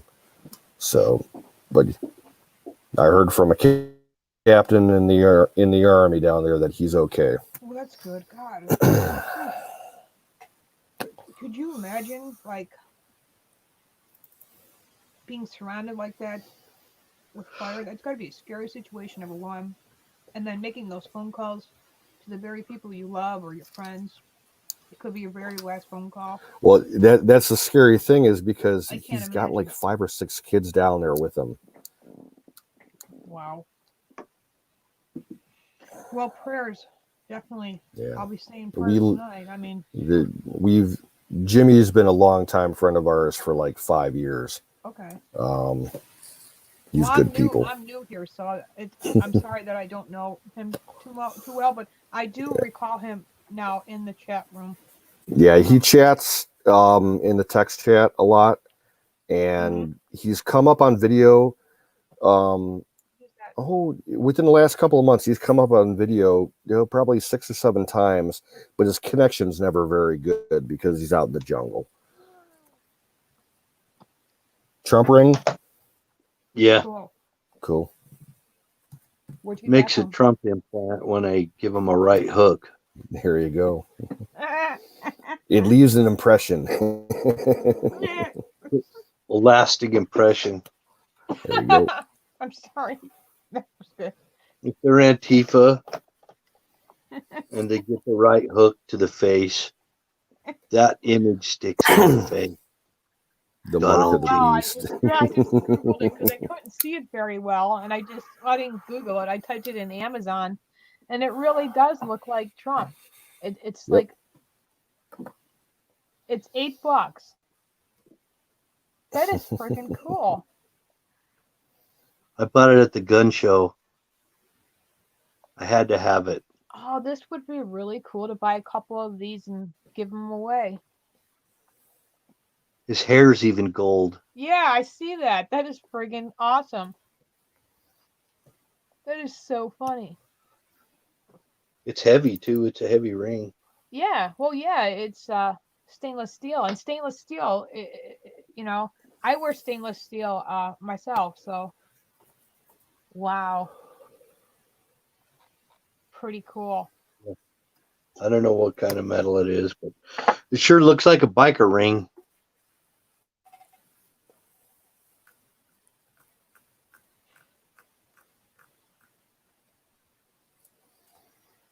I'm getting a phone call. I gotta pop out of the chat here. Cool. You get socks with this hat for $13. I'm here. So, sorry.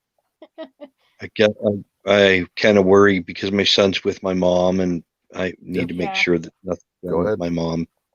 Oh, I understand. Yeah, it's all good, brother. I guess I don't know what to talk about here. I guess we can talk about. Well, okay. You wanted some good news. I'll give you some good news. All right. Okay. It starts out bad, but it ends out good. Yesterday down in Florida, there was an Air Force. You familiar with the F-22 fighter? F-22 fighter. Okay. Go ahead. It's a fighter jet, high tech, superiority jet fighter. One of our top fighters crashed during a training exercise. There's a training wing down there. The pilot ejected and survived. Thank God. Wow. Yes, praise God. The survival rate for ejections is not that great. From what I'm hearing, it's kind of a miracle that he survived. I don't know. I got a lot of respect for Air Force people. Yeah. Absolutely. I have respect for all branch services. I think about what the Navy SEALs goes through too. That's pretty, you Oh know. yeah. Applause to them. And any kind of special operations troopers, Yeah, because I every heard branch recently. has them. Yeah, I heard. Go ahead. Jimmy Beam, who we were just talking about, he was special operations. He was Yeah. in the army. He was a crew chief on helicopters that did special operations type shit, and he saw some shit.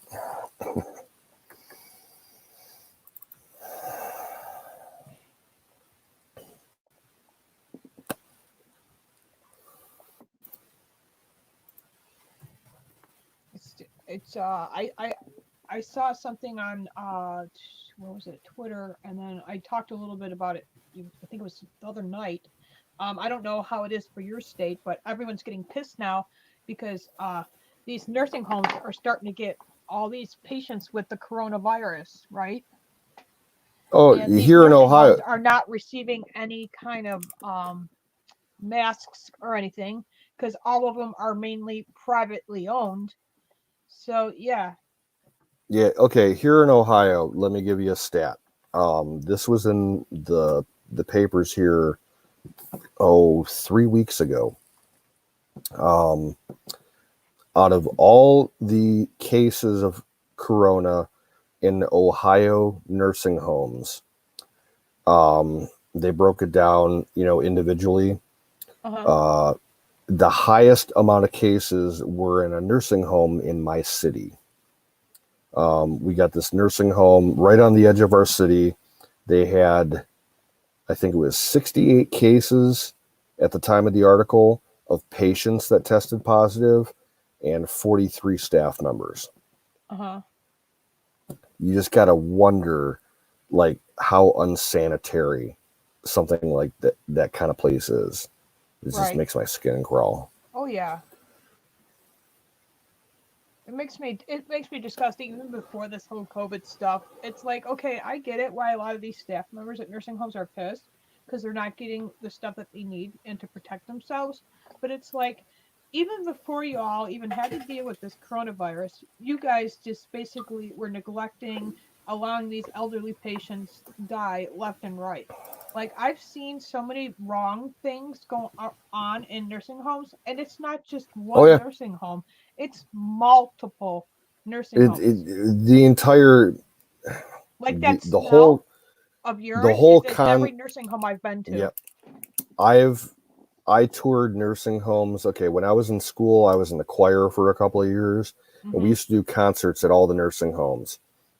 Every single one of them that we went into, it was the most depressing place Hmm. because not only like those people, they just lose the will to live to begin with, but the conditions that they're living in and the way the staff treats them, it's just like they're just like going with emotions. They don't really care about the patients. They're just waiting for them to die.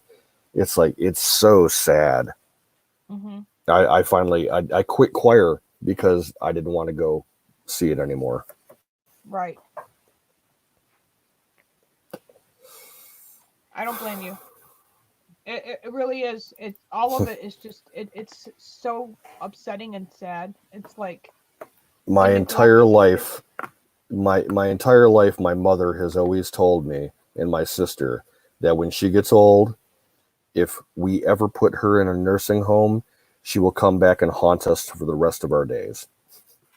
Yeah, that's She's what like, my I husband want to said the die same at thing. home in my bed. No questions asked. It's like, okay.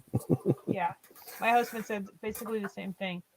You know, I mean I was working in the laundry room, guys, okay, and then I did house cleaning. Sometimes I worked double shifts, and not only did I have to do house cleaning, but then I had to go wax and wax floors and stuff like that. Believing me, that was no fun. But when I was working in the laundry department, whatever you call it, the laundry floor, they would have clothes, and a lot of them was just mixed with shit and piss smell everywhere.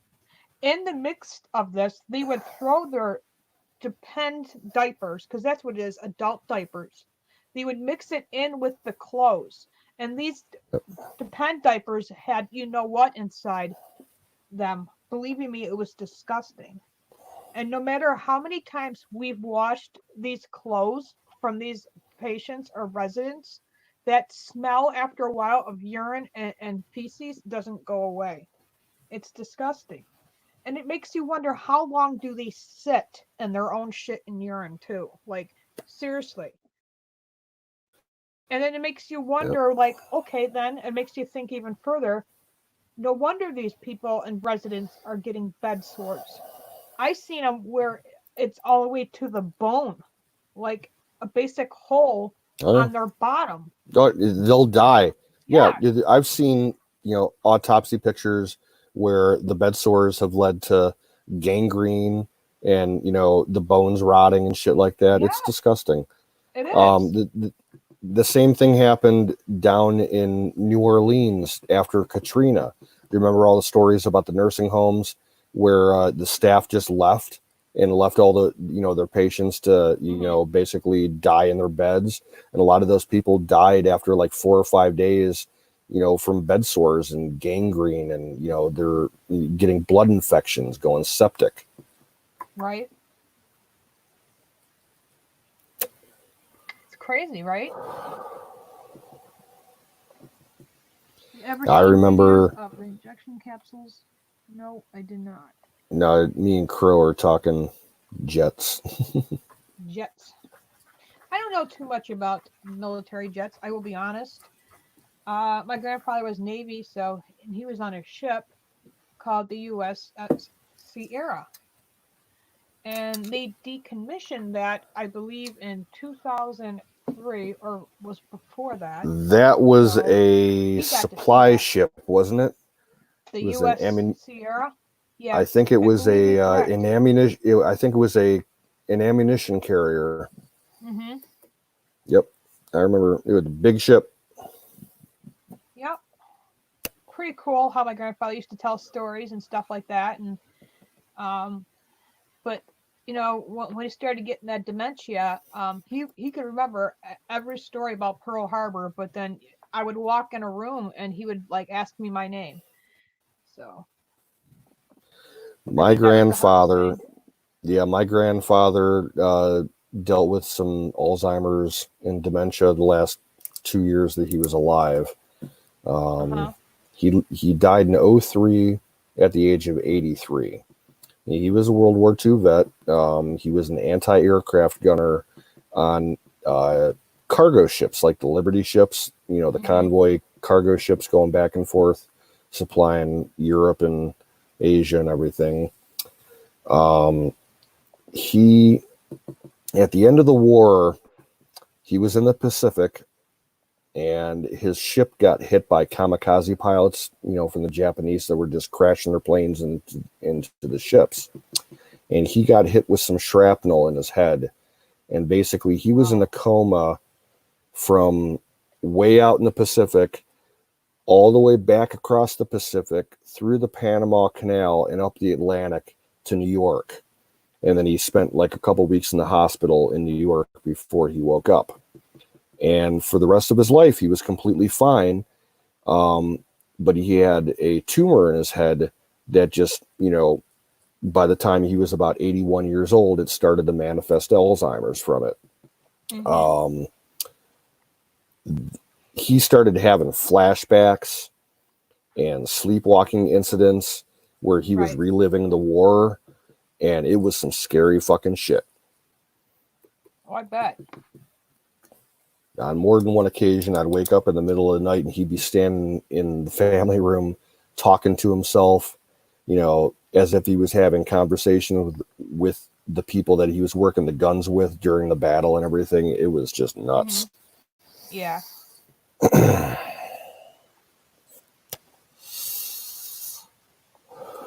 I definitely. It's scary to watch your loved ones go through stuff like that. I mean, I seen documentaries of some really serious shit, especially the Vietnam War. That's probably one of the worst wars for Yeah, all war soldiers that came sucks. back with post-traumatic stress disorder. All war sucks. Oh yeah, well I'm not It's saying all all war, one war yeah. is better than the other or that. I'm not saying that, but you know what I'm saying. I know a couple people that were involved over back in the Balkans in the 90s, like in Mm-hmm. Serbia and Herzegovina and shit like that, and they saw some fucking nasty shit. Yeah. Ethnic cleansing um, between the Muslims and the Christians. It was just some nasty shit.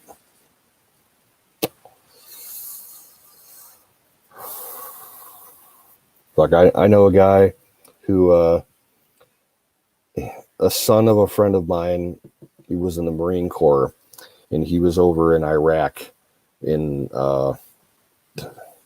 after we went in 03. I think he was there. He did 3 tours between Mm-hmm. 03 and 08, and he was a Humvee mechanic, and not a combat troop. He was just a mechanic, and he was working in the motor pool fixing Humvees, and Right. the insurgents started launching mortars into the motor pool, and he got hit 3 times. He went back, got hit, got sent back stateside to get fixed up and everything. Went back, they mortared him again. He got fixed up, sent back stateside, and went back again. Got hit again. Just That's didn't know funny. when to quit. Uh, He'd I'm got not. I'm he reading a tweet, but I'm listening to you. he had like pock marks all over his body from the shrapnel and everything, and he would show it off like a badge of honor. Wow. every time he came into my store, I bought him a beer. Called him Mr. Indestructible. Much respect for our veterans and the stuff and the crap that they went through. Much respect. I don't appreciate how our government, well, not all of the whole government, but I don't appreciate how some of it, they don't to this day support our veterans. The army and all that, navy, everyone, they're trained to do a job and they do it successfully, and then when they come back and they're hurting emotionally and mentally, it's like they're shit on, not just by the VA, but the government, the, the the the the politicians. the problem with the VA, it's such a huge bureaucracy. The one I hand believe, doesn't know what the other hand yeah. is doing. I had a very Yeah. good friend who was a Vietnam veteran. Um, he refused to deal with the VA after a couple of years because they just wanted to dope him up, and he was already an alcoholic at that point. And Mm, man, I miss him. He ended up drinking himself to death about 8 years ago. yeah, that's gotta that's gotta suck too. I personally, I won't lie, I never got into the alcohol and that. I did when I was younger. Yeah. From when I was about between 19 and 23, I drank pretty heavy, Hmm. and I had a few episodes with blackouts and getting very sick that it kind of cured me from it. I still drink, but nowhere near that amount. It's not fun. Right. It costs too much money. I don't like the hangovers.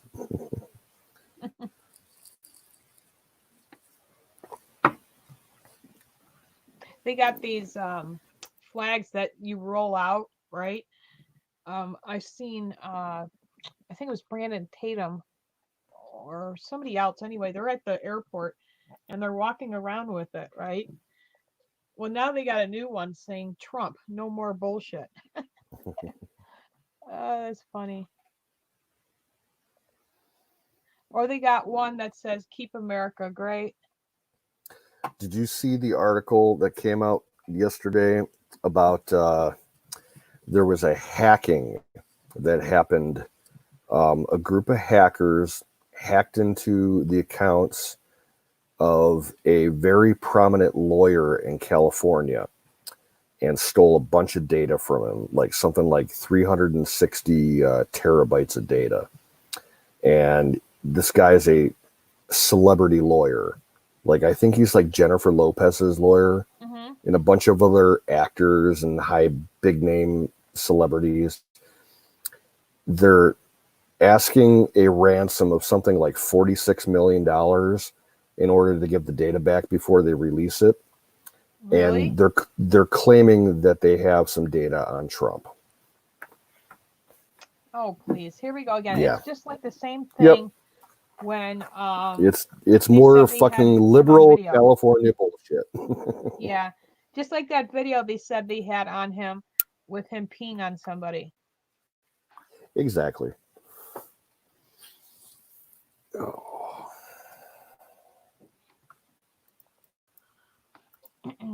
Like that video never appeared.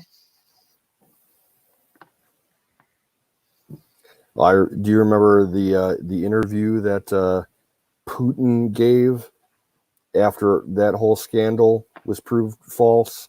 It was hilarious. Oh, was he with Good Morning? Was it Good Morning America or Something like that. Yeah. Yeah, because he was like saying something to the effect of like the reporter was asking him about prostitutes in Russia and everything. He's like, well, we're Russia. We have the best prostitutes in the world. He's proud of it. He's like, fuck you guys. It's funny. I don't know. In a way, I don't like Putin, but in a way, I do like Putin. He is kind of old guard Soviet to the core, but he's the best thing that they got going for them over there right now. Because he basically wants to, turn Russia into 1950s America. Right. And, where everybody's got 2 cars in their garage and, only one parent has to work, the typical, prototypical American dream. It would be nice if it happened because Russia would be a great partner. Right. If we could just, set aside our distant, but that's the problem because a lot of their politicians and everything are old Soviet. Communism's hard to wipe out.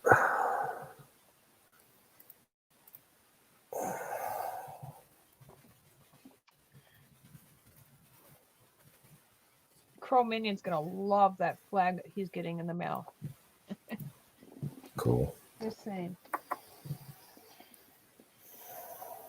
I wish I had my old flags. It's 2:06 now. What time do you think you're staying till? Another 15 minutes. Yes, we'll end together because that sounds good for me.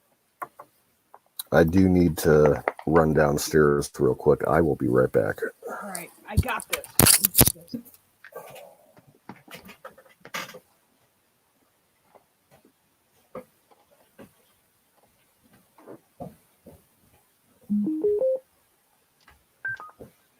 Check. Testing. I'm just testing this. Test. Nope, doesn't want to work. Test. Hello. Test.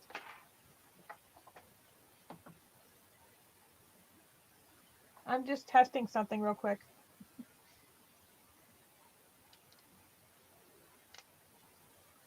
Must be the batteries.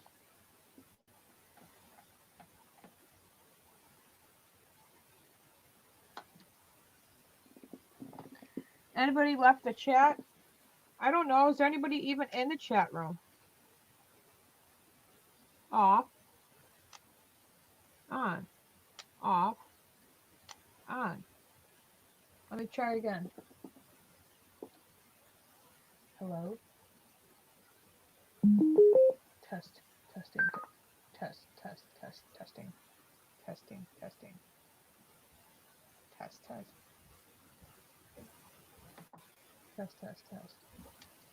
testing. How can the battery die already? That sucks.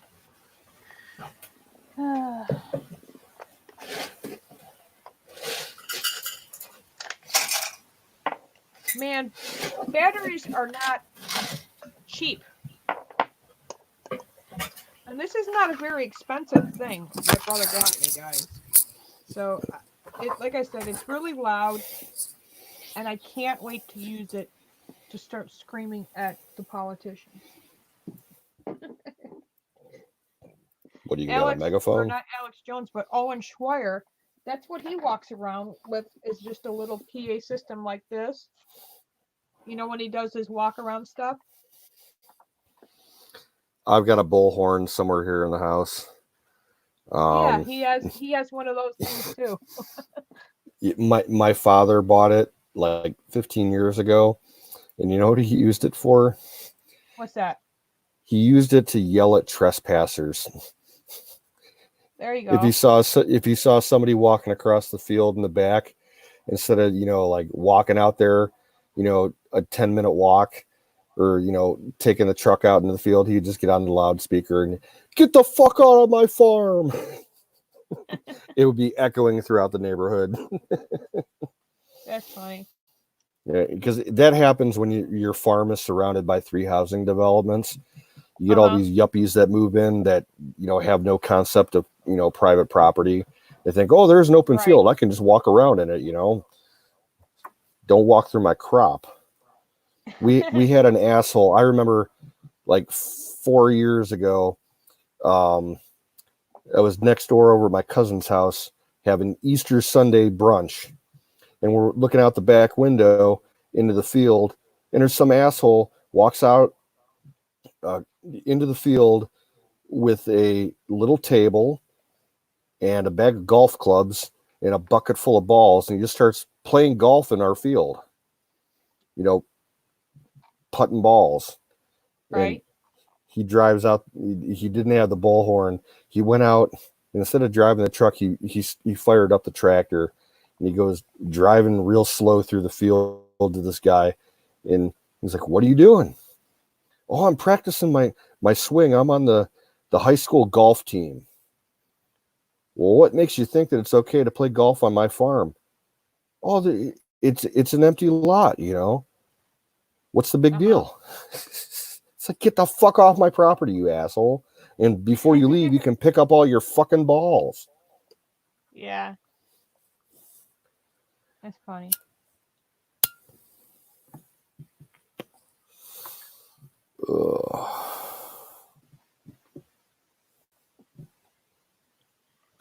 Yeah, the back end of my field, the 2 corners of the property, we had a problem about 10 years ago where people that were living in the housing developments there, we caught them going back in the corners, and they were riding ATVs around on our property and using chainsaws to cut trees in the corners so that they could get their ATVs into our property more easily from their backyards. And we put a stop. We called the cops out there on them.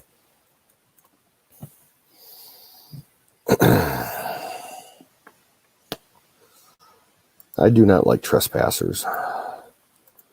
Oh, no. Absolutely not. In some states, you're allowed to defend your home, even outside your home. Let's say if someone breaks in your garage, but your garage is not attached to your home. In some states, I think in Texas, you're allowed to. Yeah. But in New York State, they have to be in your home, in your house. Here in Ohio, we have the castle doctrine as part of the state law. You can legally defend yourself inside your home, but once that person is outside of your domicile and running away, you're not allowed to shoot them. But if they're inside your property or right outside of it, it's fair game. There was a guy about 10 years ago, lived a couple miles down the road from me. Someone tried to break into his house in the middle of the night, tried crawling through his bedroom window, and the guy shot him right in the fucking forehead with a .357 Magnum. Wow. The police showed up, took the body away, and basically shook his hand.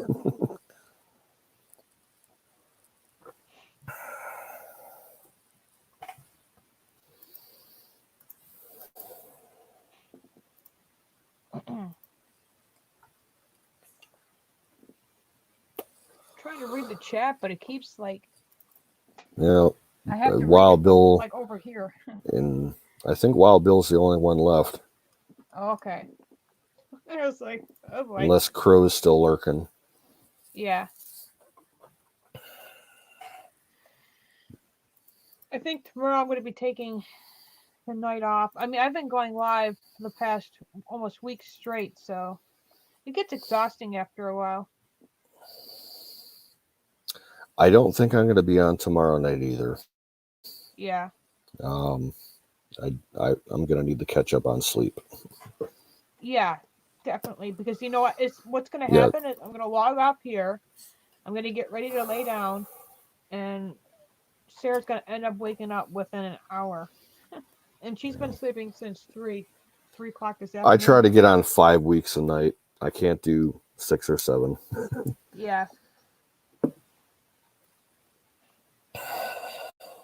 Yeah, well, I am very seriously considering when I come into work later today, telling my boss that he has a 1 week notice to either get somebody else back to work or hire somebody new because I'm going to take some time off.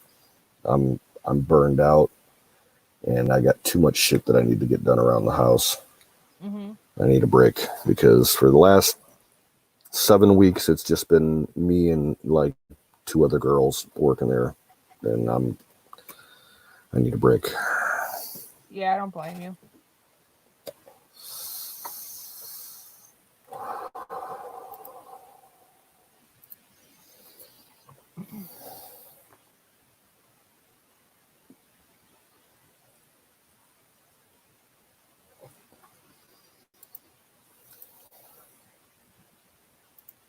So, like,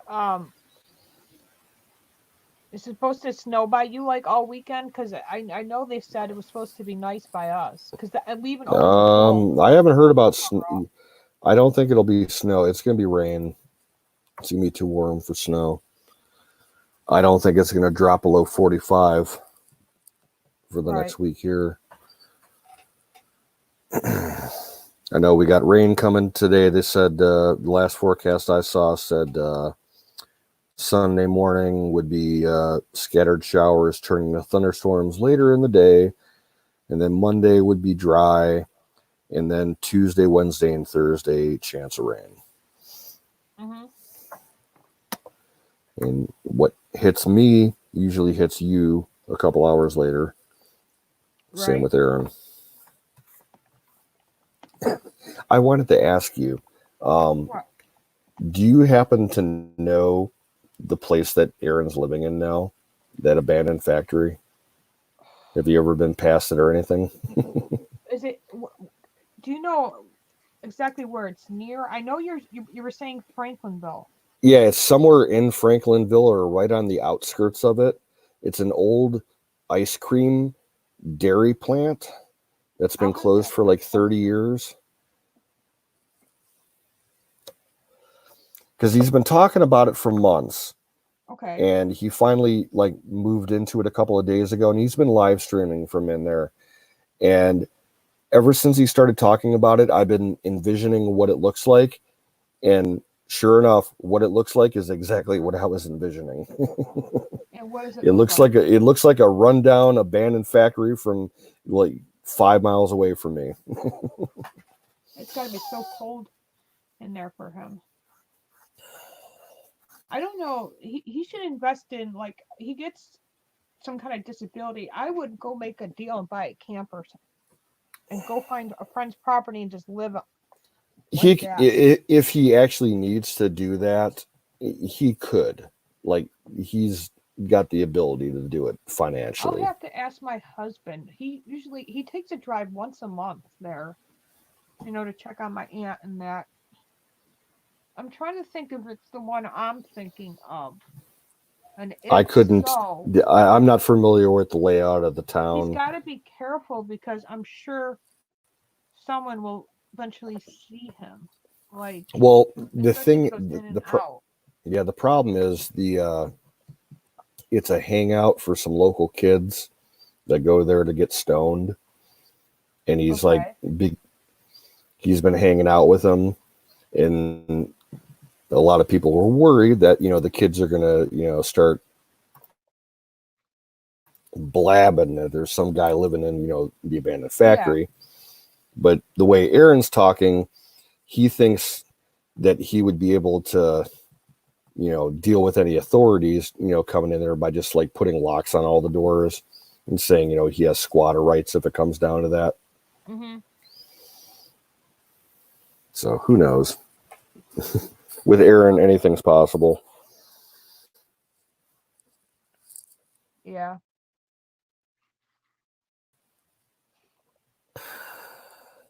But the fucked up thing is, this place has asbestos all Mhm. over the inside of it,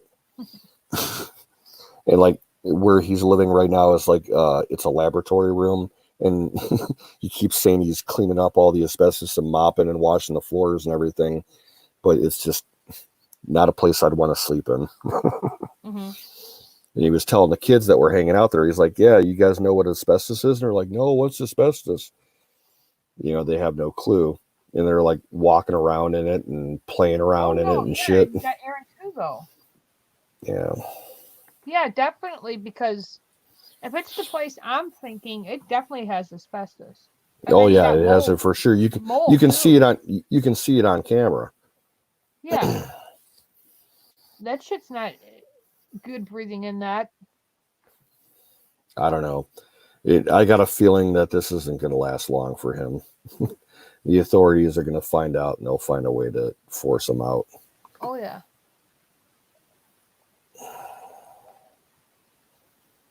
I don't know. But we better get going. Buffalo Bill, I appreciate Yeah. you being here, and if you're here, Crow, good night, man. One We're gonna last call end of the it here in a while minute. for anybody.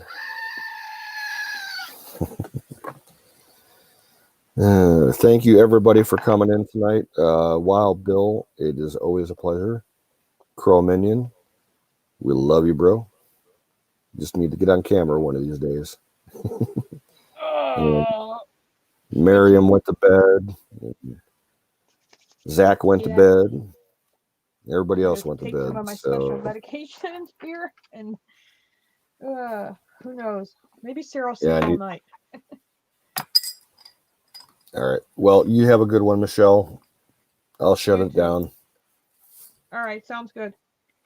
We'll catch you on the flip side. Good night, everybody. We'll see you later.